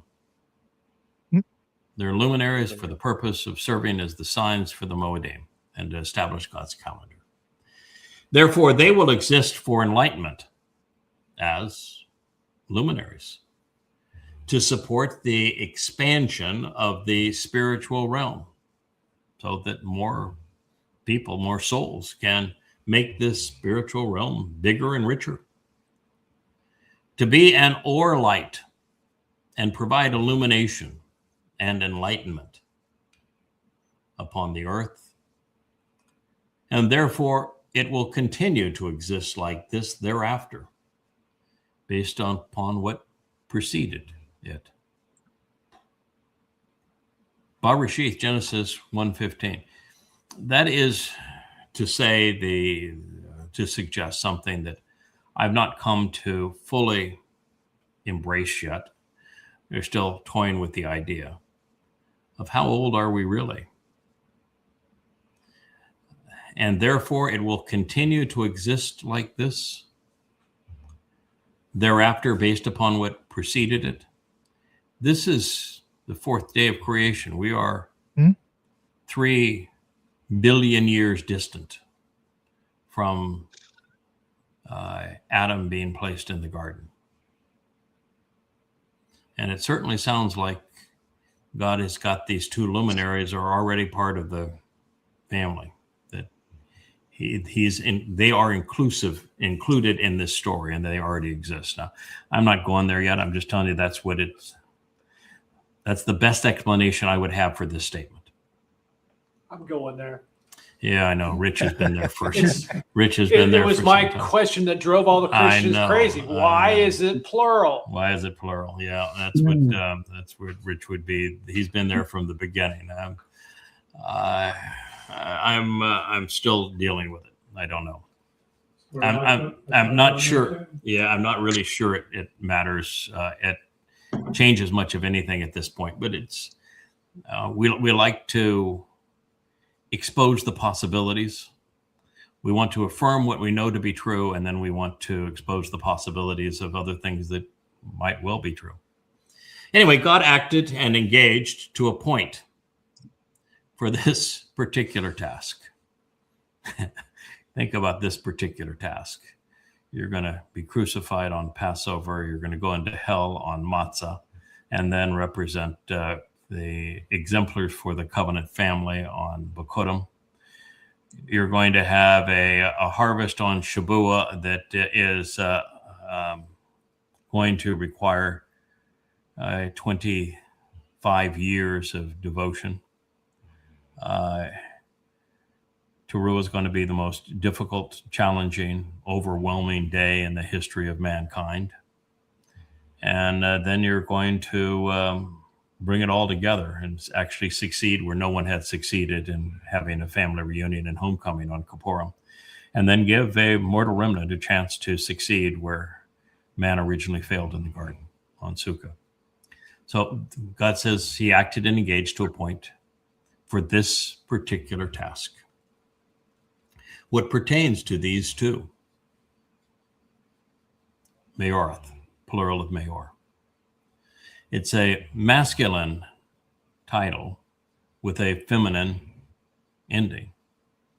And the reason it's written uniquely that way is that when God combines masculine and feminine, he is speaking of something that's more complete, a more integrated nature of the being, so that you're representing the emotion and the productivity of women, and the rationality and the determination, and even some of the muscle of men. You're bringing it all together. So it's Mayoreth. Sources of illumination and enlightenment. Who are Gadollim. They're both substantial. They're both empowering. They're both important. They're both influential. Gadollim. They're intense, they're loud, they're distinguished. They Gadowl, promote growth. They magnify and amplify. They empower. You've got to get accustomed to, God's got a thing for that person that he chooses, or people to speak for him, and they're loud, they're intense. With Gadowl, the greater, more distinguished and older, so he just repeated Gadowl. Mm-hmm. Of the Mayor, luminary, Mimshala. Now, it sounds like this is going to be uniquely for the Gadowl, right? He's going to be the one who is Mashallah. Mhm. Well, pretty soon you're going to hear God said, well, no, the Qatan Mayor, he's also Mashallah. Mashallah means prominent. And these are the most prominent players in God's story. You don't get more prominent than these two individuals. Mhm. Powerful. Having dominion. They have God-given authority. They're the one governing as sovereign from God's point of view. Not sovereign from man's point of view, sovereign from God's point of view. You're wielding God's authority. He says, I've deployed you to do this. I expect you to do this. I've authorized you to do this. I've empowered you to do this. Somebody stands in your way, they're standing in my way. That's what God is saying here of those two men. Leading with illustrative sayings, painting pictures with words. That Memsala happens to be from Mashal. And one of these fellows would write the Mashal, the Proverbs. Of the illuminated time, Hayom. And so the ultimate play for the Gadowl Mayor is he's for the time of great illumination. He's the one who comes back where his seat of honor, his throne, is brilliant as the sun. He's the one who comes back in Yahweh's presence. He's the one for the illuminated time. And with the Qatan, lesser, younger, more recent, I like diminished manifestation. I've wrestled with every possible meaning of Qatan, and you ultimately come down to two things. It's a mini-me. It's a diminished projection of Yahweh's personality. What it is. Mayor, so the Qatan Mayor, he's also a Mimshala. He's prominent, powerful, having dominion and authority, the one authorized to lead through illustrative insights, and he'll have a predilection for Mashal, the Proverbs, for the time of darkness, which is what we're still in. When the light is not known, every time that he was deployed was a time of darkness. Along with the heavenly powers. Yeah, because he's the one that ultimately is going to be given the command of the heavenly host. The Almighty, he offered them as a gift. By the way, it does not say that the Gadowl Mayor is given charge of the heavenly powers. No. It's the Qatan Mayor, because there's a specific thing he has to do with them. The Almighty, he offered them as a gift, placing them in this position for this ongoing purpose. Nathan, they're a gift. They're offered by God. He bestowed them. He appointed them. He assigned them for this opportunity and task. In the vast expanse and extensive nature of the solid evidence of the spiritual realm, they are tangible examples of what we should expect in the spiritual realm. You want to know what God wants with the covenant family? Look at those guys. And one of the things you'll notice, those guys aren't perfect. But ultimately, both guys finished the job. Both guys continued to learn. They continued to grow. They continued to work at their craft. in the spiritual realm, to provide light and enlightenment upon the land and the earth. Govern, showing leadership by offering proverbial illustrative and illustrative and memorable pictures comprised of words. They're going to be wordsmiths. Dowd was a marvelous lyricist. During the light of day and through the darkness of night, they're going to be outspoken, both writers and speakers and singers, during the day and during the night, time of light, time of darkness, providing a contrast to set apart as separate and distinct, and to expel and exclude. They're not just there to encourage people to participate. They're there as a barrier. They're there to set a contrast between the ways of religion and the ways of relationship. Their job is to set apart, both to expel and to include, through understanding and discernment, by making intelligent connections leading to comprehending, bien. Speaking of two men who have understanding, not of a sun and the moon, who are inanimate objects.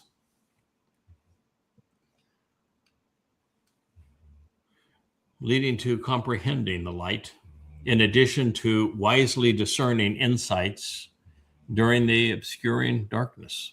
That's you. Boy, we're certainly working at that, aren't we? Yeah. God, he saw that indeed it was good. This was beneficial. It was productive. That's the tie-in between the Manowrah and the Mow'edym. They're one's an expression of the other. That's how they're symbolized in God's world. You know, we lost Will. He's tried to come back a couple of times, and we're trying to retrieve him. In his concluding narrative regarding the two Maor sources of enlightenment, God discloses the intent of Mashlama by using its root, which is mashal. It has two meanings. One is to govern and to lead, and the other is to convey pictures with words. It is to wield words wisely. And when it comes to leading his people, it will be through the testimony of these men. They will guide as Yahowah has done, using illustrative depictions of what we need to know to get the most out of life. Now, it should be obvious to anyone who is informed and rational that Dowd is the greater luminary, because Yahowah overtly and consistently associates his son with the sun. And he does so in a plethora of prophecies. It's all over. I mean, there are probably 30 of them. Yeah, Elyon is one of those. When he comes back, it is described as bright as the, you know, bright as the brighter. sun. Yes, and you know, in every one of them, when he identifies his son as the sun, the next line is about the moon and how they're inseparable. Mm-hmm. Mm-hmm. And even the reference to his kiseh, his throne, will be as brilliant as the sun. Kiseh is also the word for full moon. Mm-hmm. The moon at its maximum brilliance. So we know that Dowd is the greater Maor. And each of them, God immediately connects to Dowd and with Dowd and to someone supporting Dowd, symbolized here as the moon, who would reflect the sun's light, which is their job today. The contrast surrounding these prophecies indicates that the moon has and will continue to reflect the sun's brilliance. And in this regard, there's only one person since the last of the prophets in 447 BCE. Welcome back to the world of the scene, Will. who has done so, and none of them to the extent of Yadah. I mean, and it's by a magnitude of 1,000,000 to 1. So there is no other candidate for this. Dowd is clearly the sun, and there is no other candidate for the moon, for the Qatan mayor. He alone has restored Dowd's reputation, his dignity, and his status, becoming the first to correctly ascertain the returning king's role in our salvation by fulfilling the spring Mowedym, even writing the now 6 volumes of Coming Home to deduce, prove, share these conclusions. We know more about Dowd than anyone in the past 2,500 years, probably 3,000 years. Only people today using his name, Yahowah and Dowd. You can't find Dowd anywhere else. If anybody's going to try to talk, they're going to say David. They'd be wrong, but Correct. And they're going to limit him to 1 life, and he's rotting in his grave. And they're not going to refer to him as the Messiah. No. They're not going to return to him as the returning king. They're not going to refer to him by how he referred to himself as the one who fulfilled Pesach, Matzah, and Mowedym. They will not refer to him as a prophet. They will not refer to him as the Son of God. We do associate him with a false symbol as well. Yes, we do. And prove it. So the king's role in our salvation by fulfilling the spring Mowedym, Pesach, Matzah, and Mowedym, and that is what we have filled the Coming Home series with, and really all of YAHOWAH.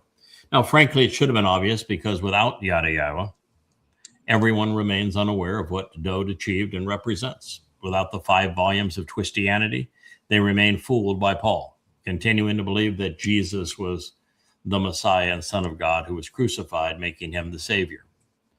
YAHOWAH uniquely killed Jesus, disproved the existence of a Mr. Christ, and then demonstrated the myth was the product of identity theft.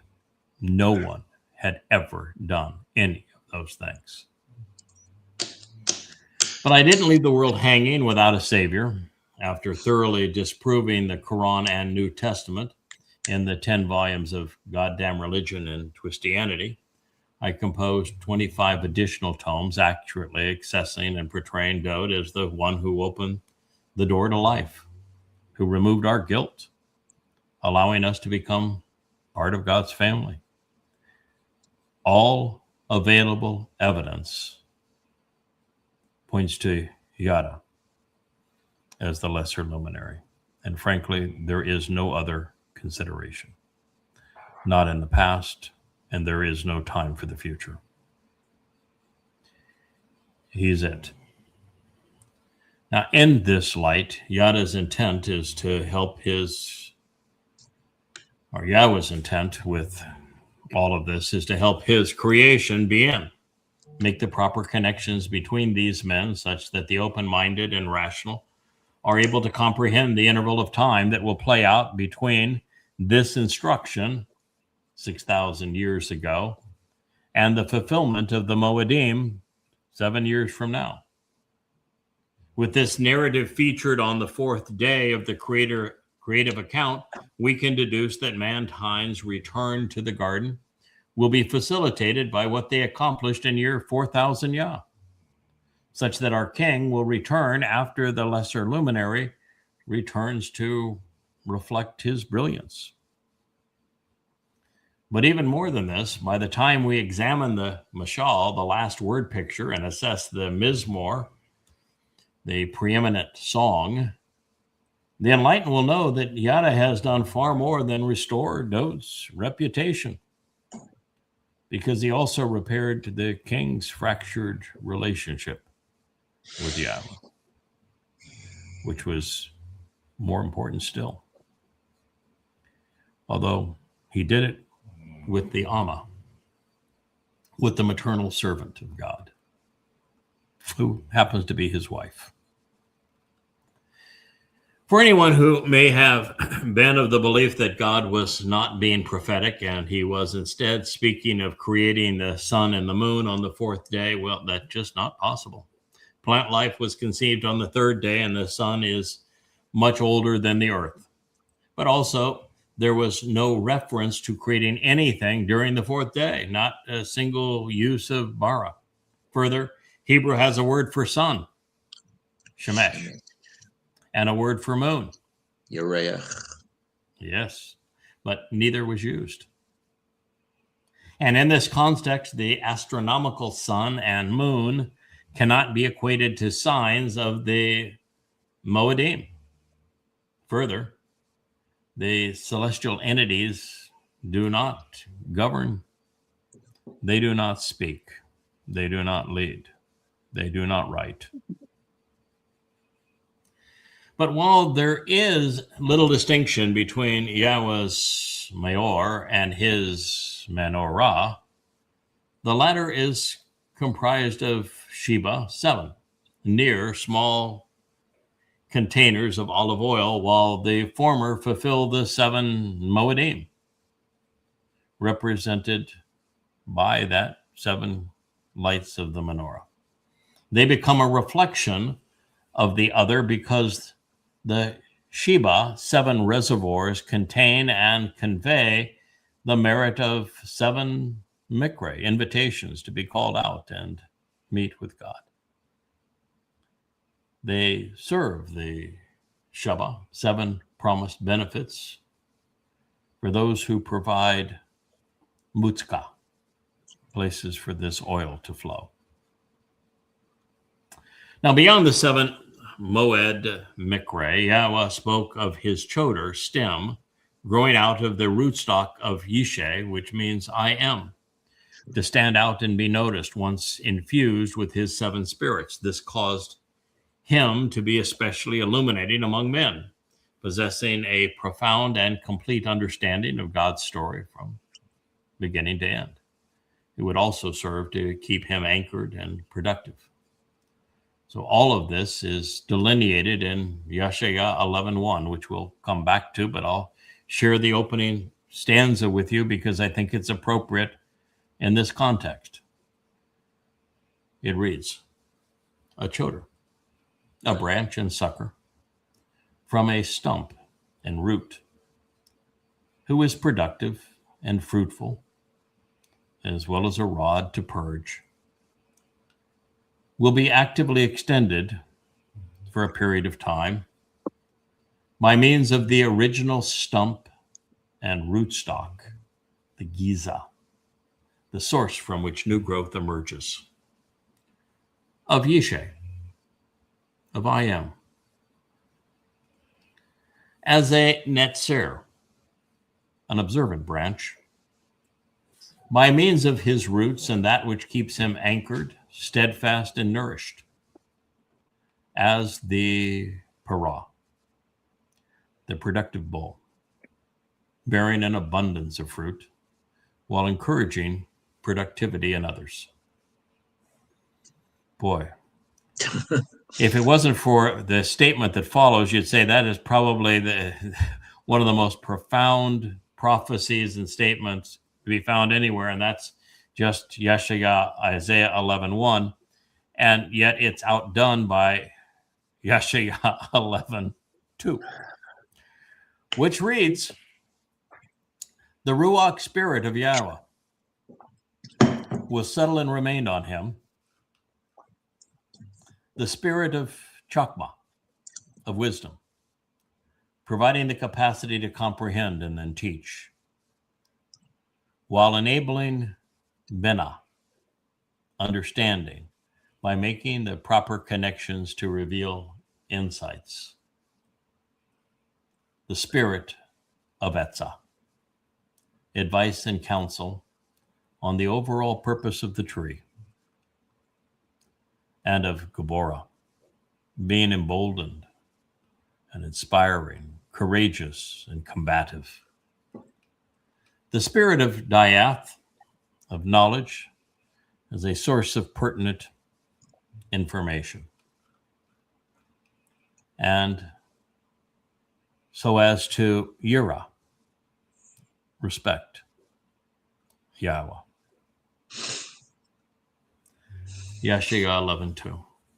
How is it the world has missed this, misappropriated it, ignored it, rejected it, twisted it? I have a question. Where would you find something that profound? Yeah, what's your question there, Kevin? My question is just to back up for a second. That literally, I never really I understand the word Shemesh and Uriah. Okay, what they mean is sun and moon, but Shem is right in the name of sun. Shem, right? I mean, Right. Dowd's second life as Shem. I mean, my reputation, this everything is all about Dowd all the time. Shem, right? All the time. He is the Shem. It's literally the Shem of sun. renown.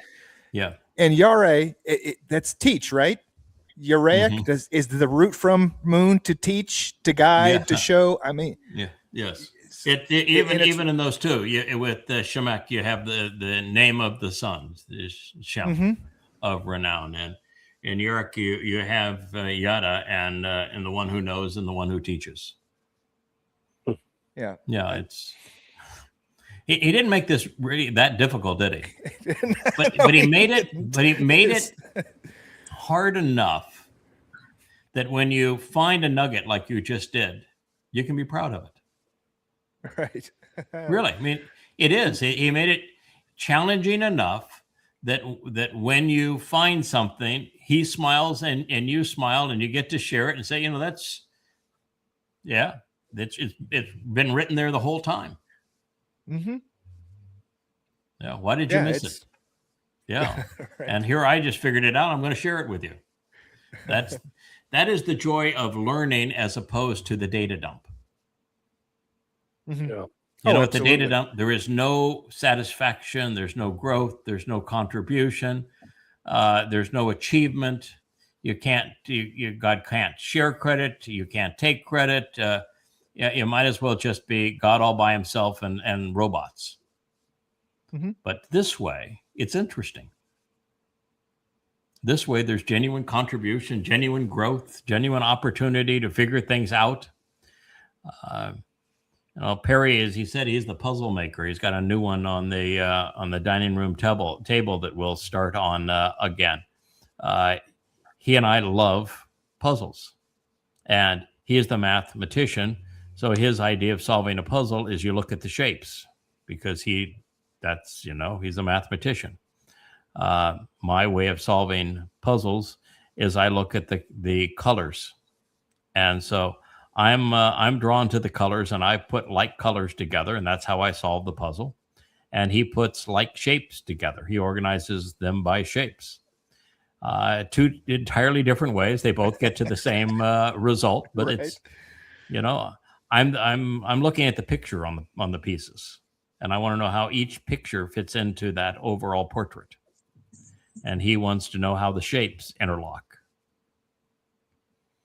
But there's no point if you cut open the box, dump it out on the table, and the damn thing assembles itself. There's absolutely no point. That's your data dump. Then it's a picture with lines in it.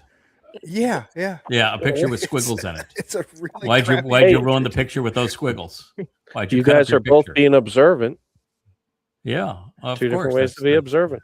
Right, and striving to put the whole picture together so that it's you can view the finished portrait. But it's a process. Yeah. There's another element you can do this. If you squint, I used to teach people, if you're going to draw with your paint, you squint and you see the values much clearer. You can reduce them Really? down to about 7 values, by the way. Wow. And Yeah, then you're like me. You would you'd go towards the colors and the hues, and you would have that's where you would start. Yeah, and I'm not as smart as Perry. yeah, my view is that while I will do, I look at colors and look at how things relate to one another by color, and even texture. I always begin the puzzle though the same way. I want to frame the issue. I want to frame what we're doing here. So, and that's the same way you approach God's word. I want to frame the issue. I want perspective on this. I want a finished portrait when we're done. So we're going to begin by framing the issue, and then we're going to get every piece in its proper place. It's a really enjoyable thing to do. So in the case of Zakar'yah 4, there is more to the story than the Choter receiving the 7 spirits of Yahweh. There are 7 references to him being a tree. And what I just read to you, there are 7 references to the Choter being a tree. It was one of the great discoveries ever. We went back to figure out who the various things are, and then you read, wait a minute, Etz and Esau, and then you read Diath, and then you read everything else that was said about the daggone Choter as a tree. I mean, it's branches and roots and stumps, and it's absolutely unequivocally a tree, and even called it, got the spirit of the tree. And so tying that tree to the tree of knowledge, when it says that he has the Etz Diath, should have been easier than we made it. But still, we beat everybody else in the world. No one else has ever made that connection. And there it was. They've had the scroll in the middle of Jerusalem ever since they dug them up. I mean, come on. Yes, they should have been able to figure it out sooner than this. But we are the first to figure it out. And we can take some pleasure and satisfaction in being the first to figure it out. But equating the Choter to the tree of knowledge is a big deal. And one of the things that also means is that the Twistians, who want this to be their man god, who never is presented anywhere, so it couldn't be their man god, but nonetheless, they want it to be their man god. Oh, good. He's a tree. I'm delighted to be the tree. But you want to make your man god the tree? That means that he would be your damn cross. He's a tree. Doesn't fit your man god, but it fits the Choter. So the 7 references to a tree. Actually 7, of course. These include that the Choter means stem, that he has Giza, roots, that he emerges from a fallen stump. He is a netzer, observant branch. He is sheresh, deeply embedded in the earth. And he, para, bears fruit. Beyond this, he has the spirit of Etza, which is tree, and Diath, which is knowledge, making him the tree of knowledge. Now, you want to keep that in mind as we move forward. So as we journey through the prophecy regarding the identity and the intent of these 2 olive trees, Yahweh will remind us that his spirit is responsible for their success. By calling them olive trees, Yahweh is not only associating them with olive oil that ignites the menorah, he is affirming the Choter's participation as one of the 2. So one of the 2 is absolutely, unequivocally known. He's the Choter. And the Choter is clearly described. There's only one other person that's ever even figured out who the Choter is, much less meets the criterion for the Choter. And there's another tree. So if there's a second tree, and the one tree is called the Etz Diath, who's the other tree? The Etz Chaim, the tree of lives. So who's the guy that would be responsible for more than one life? Well, the guy that fulfilled Pesach, because it opens the door to life. So now you know who both are, and we haven't even proceeded any deeper into the story. That's the beauty of it. I must think we're really done. Yeah. You know, it's taken 25 years to build the foundation. Let's talk about the world. The world is. The world really is. But even in our case, it took 25 years to get here. Yeah. Now, once we got here, the pieces of this puzzle fall into place very rapidly. It is, Perry and I have done 3 or 4 puzzles together since we've been here. And when you're starting a puzzle, the first connection takes a long time.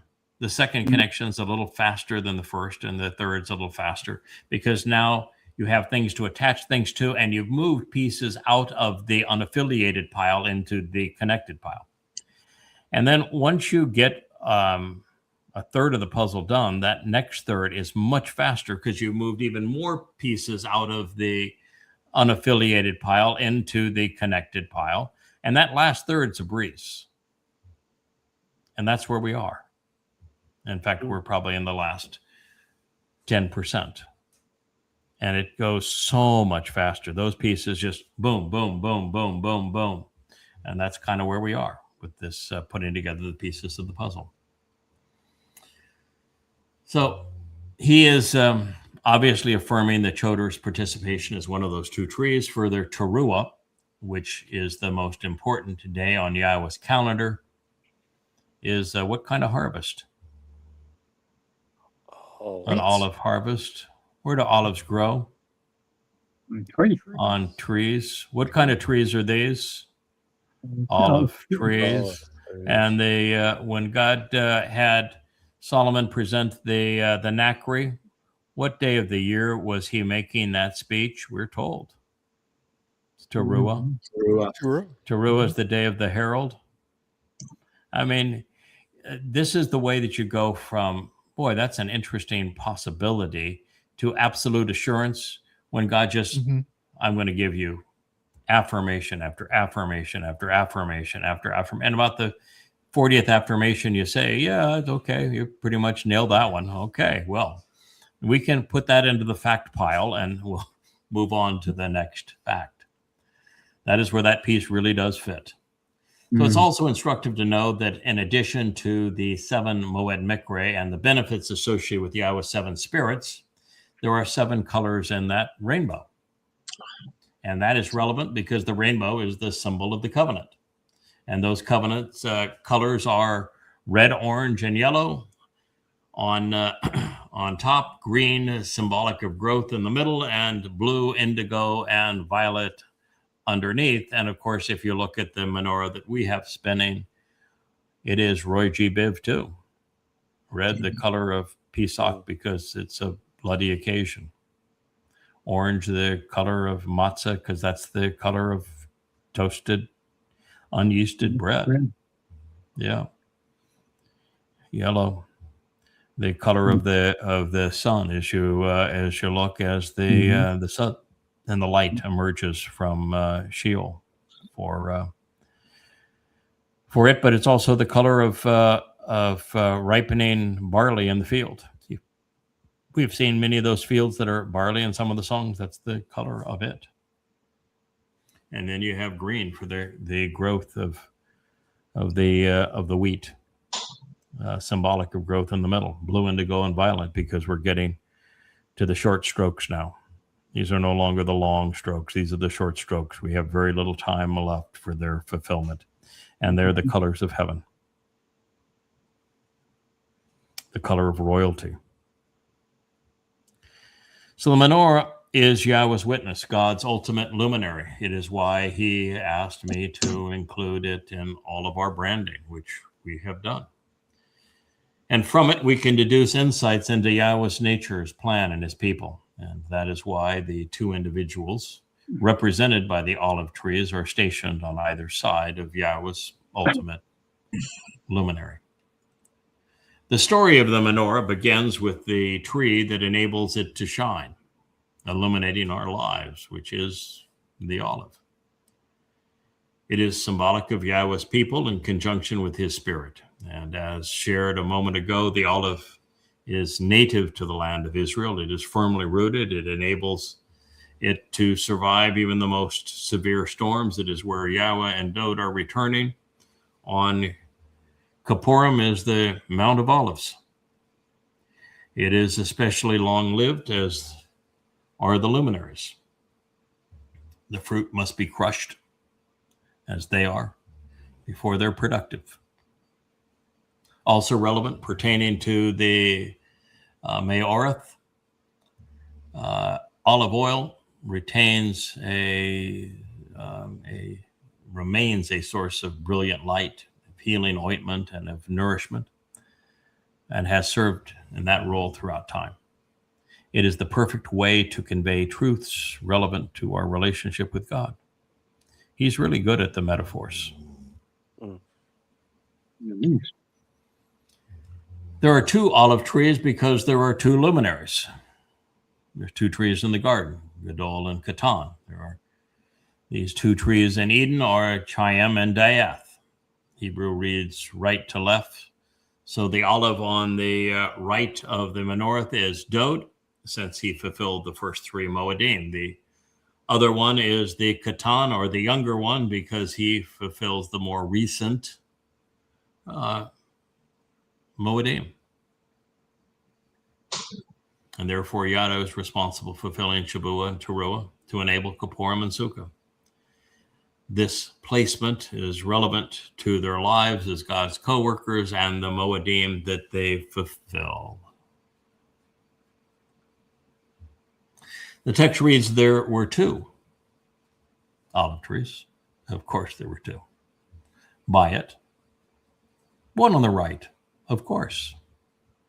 We'd start with the one on the right, wouldn't we? Of the revelation, the Gadowl, Galah, I should say, of what is being exposed and known. And the other one, the other fella. Yeah, he's on the left. Zakar'yah, remember Yahowah, Zakar'yah 4:3. So there is another popularly held but less likely possibility regarding these trees, that is to see them representing the 2 witnesses. And I've come to the conclusion that is not true.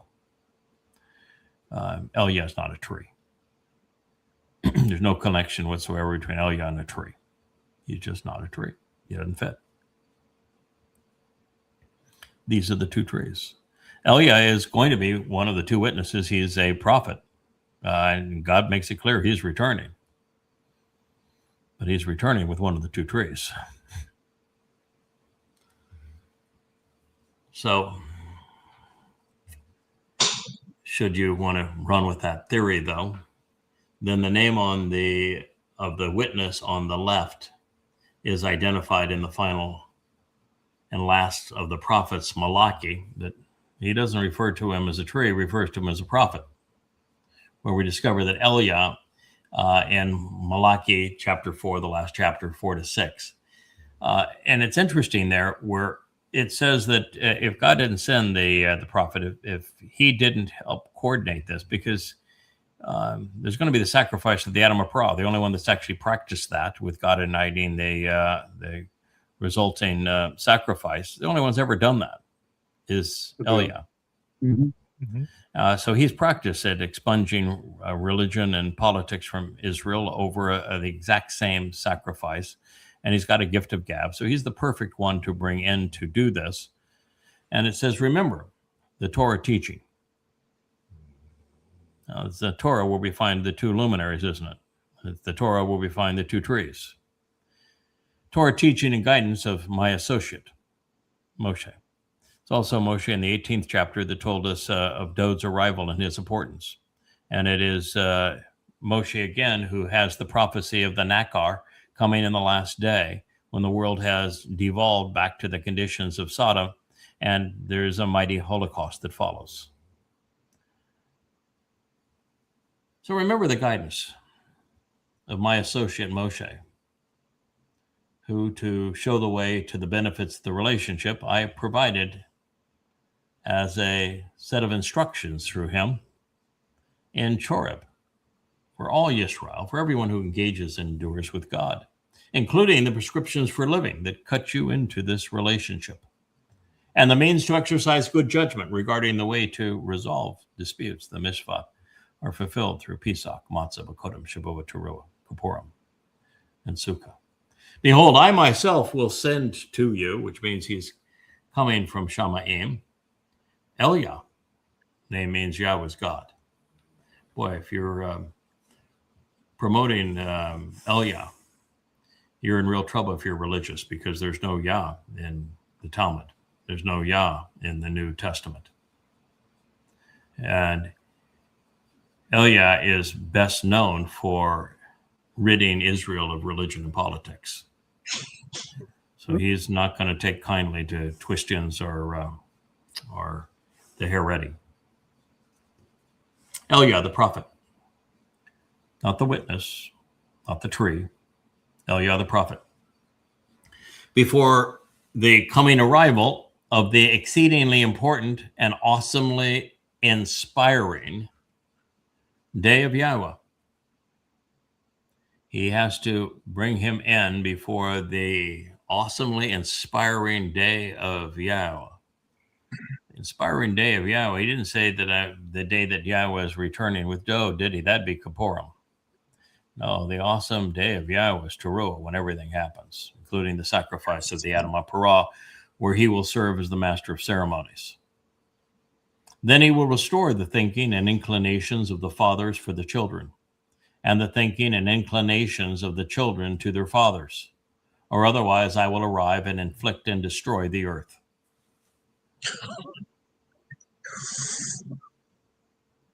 There you go. And Because yet, Craig, it is so you defigured in think that moronic rabbis and people who don't know invite this character called Elijah to their worthless, useless Passover seders and open the door for him and have a table. I'll have a table setting for him. Yeah. And he's the guy that's going to rebuke them. He's going to say that what the fathers have told the sons is pure rubbish. Yeah. And he said if it wasn't for Eliah coming, that God would destroy the planet because of what's going to happen on that day. Mm. Pretty powerful. Mm-hmm. Very powerful. Which also is a Shabbat, which best work is done on that day.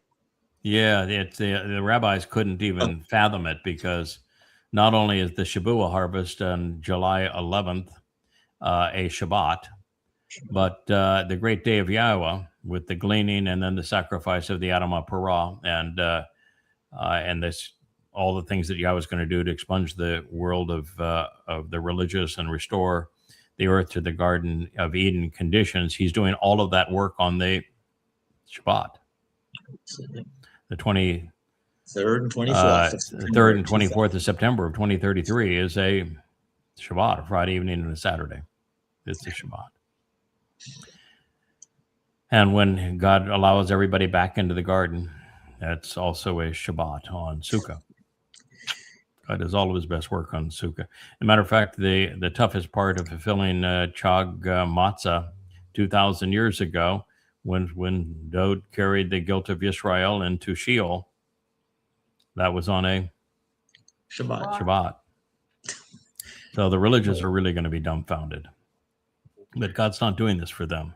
He's doing it to exclude them, not include them. The same thing will be true with the political and the conspiratorial and the anti-Semitic.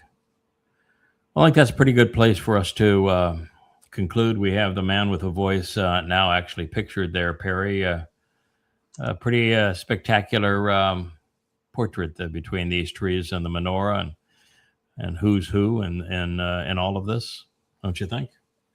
What really impresses me about this whole thing is no detail in the Tanakh of the prophets and Psalms should be overlooked. You should be asking why for all of it because it all fits together. Right. Every detail. Every letter of every word. When I was growing up, I thought, well, why are these stories in here? They're meaningless. Yeah. And they're ignored. Yes. No, they're not. Every detail means something. Every letter of every word is painting an incredible and exceedingly important picture. I guess we had Perry so I could hear him, but nobody else could hear him. So what Perry said is that what he appreciates of all of this is that every story in the Tanakh is told for a reason. They all provide the details that help us put together this puzzle and understand it from beginning to end. And I added that it's not just every story and not just every detail of every story. It's every letter of every word. Yeah. Amazing. All contribute to this picture. Yes. It's like that picture you have behind you. It's every brushstroke and every color contribute to the end result. And that's how we come to understand when God told the story after story, like what happened in the garden. It didn't do anybody, either of the two individuals in the garden, any good. Didn't do the Nephilim outside the garden any good. Didn't do the children of Israel any good. It wasn't until today that we came to understand this story of the garden and what it really means, and why God caused the fall of man, what Dowd failed to achieve, and what God wanted to achieve with him, and who he was, and how that was going to be rectified over time. It wasn't understood until now, but yet every detail of that story, including the rib, because what the rib says is that he was lethargic. Yeah. And because of lethargy is why God nixed it. It was like watching a fish swim around in a bowl. Got boring. And God couldn't resolve that problem. So he came up with a plan to do it. And that's the plan we're studying. And every detail of that garden tells us that story. And every detail out of the garden with Chinook and the two Chinooks, and what happened with them, and how that led to the story of the Nephilim and God's grief over having created man, and the entry into the story of Noah and his wife and his 3 sons, and his eldest son is named Shem, the name of names. And we follow them all the way to they're telling Abraham that he and Sarah are going to have a son, Ishak. And we follow them when Ishak and Abraham are walking to Moriah to fulfill the dress rehearsal for Pesach. And there they are again. It's such a great story. All the details wove together. And then you can say, well, but it says that it's a Na'ar. That's a young man. No, it doesn't. There's nothing young about Na'ar. Outspoken, shaking things up, rustling about, loud, and even withered, which would be old. Things don't wither until they get old. And so every detail of the story, just beautifully told by God. And every one of those clues all points to the same picture that we're sharing with you. And if you're a covenant family, it's important that you know it, because you need to teach it. You need to show leadership as a result of it. You need to partner as part of it. You need to engage and contribute as a result of it. But understanding, knowledge leads to understanding, and understanding enables productivity. So that's where we are. You made a good choice there, Kevin. Well, thanks. Good job. Yeah. Will, pretty amazing, huh? Yeah, it is. I have a quick question for you, actually. Sure. It's Malachi 4:5. It says, "Behold, I myself will send you Eliah the prophet before the coming arrival of this exceedingly important and awesomely inspiring day of Yahweh."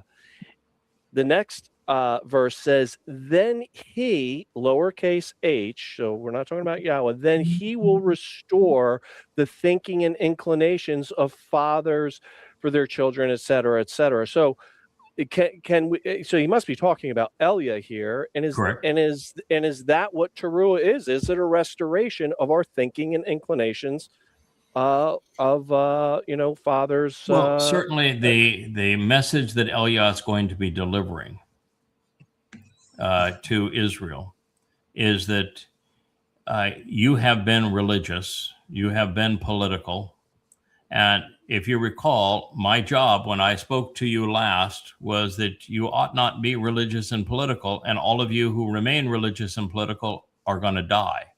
That was the last message I left with you.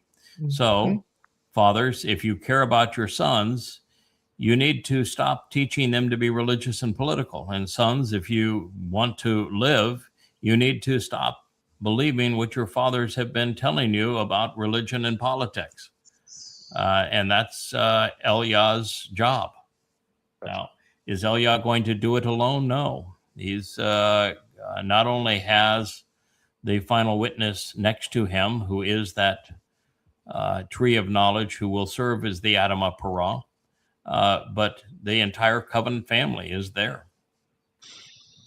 You know, if you're going to do 7 by 24, you need another talker to help you out. Oh yeah, it's 24/7, day and night, and so it's in Zakar'yah 12. God's very clear that the learned bull here has a contingent of men and women who are not only devoted and supportive of what he's trying to achieve, but also devoted and supportive of Yahudah, of Yahweh and Dowd. And that collectively they work during this time 24/7 to accomplish this change in attitude of Israel, to undo what they have done through religion and politics. Yes. I'm just going to say, last time Sylvia was in Israel, and she had her boys, they were walking around and looking around and everything, and all the Muslim kids were up there throwing rocks at them. She would love to go back. Oh, I know. I don't want to go back until God, calls us back, because the religious and the political aspects of Israel and all the Muslims and all the Haredi and all of the twisted Christians and everything else, it's a mess. She'd love to go back. Do Malak carry bail money? I was just wondering, if we went back to Israel, do Malak carry bail money? Yeah, they could come bail us out when we're thrown in the clinker. When we return, somebody that would try to touch us and throw us in the clinker would find themselves zapped about as quickly as the fool that tried to get in the way of the Aaron of the Bereth as it was going across the threshing floor. No, we will not. The Malak will be there for sure, and they will be providing protection services. But at this point, we're essentially going to be beings comprised of light that are going to manifest physical bodies for projection purposes. You lay a hand on any of us, that would be a fatal mistake. Aggravate any of us, that would be a fatal mistake. Try to refute any of us, that would also be your last debate. So no, I don't think you're going to have to worry about much of that. I mean, there is a murder at the end of it. The Adamah Parah generally does get sacrificed, but the moment he's sacrificed, his soul emerges as a flaming sword. So he doesn't stay down very long, and God uses that in a very effective way to rid the world of all of those who perpetrated that crime. So it's a marvelous story, well presented. And you even look at the end of it and say, all right, well, it's going to be a pretty gruesome sacrifice. By the time you've gotten there, you've had so much effort, so much dedication. We're going to be working so well, so effectively as a team. All of God's prophecies and hopes and intents are all going to be materializing. You're just going to say, yeah, let's get her done. We're at the finish line now. Let's get her done.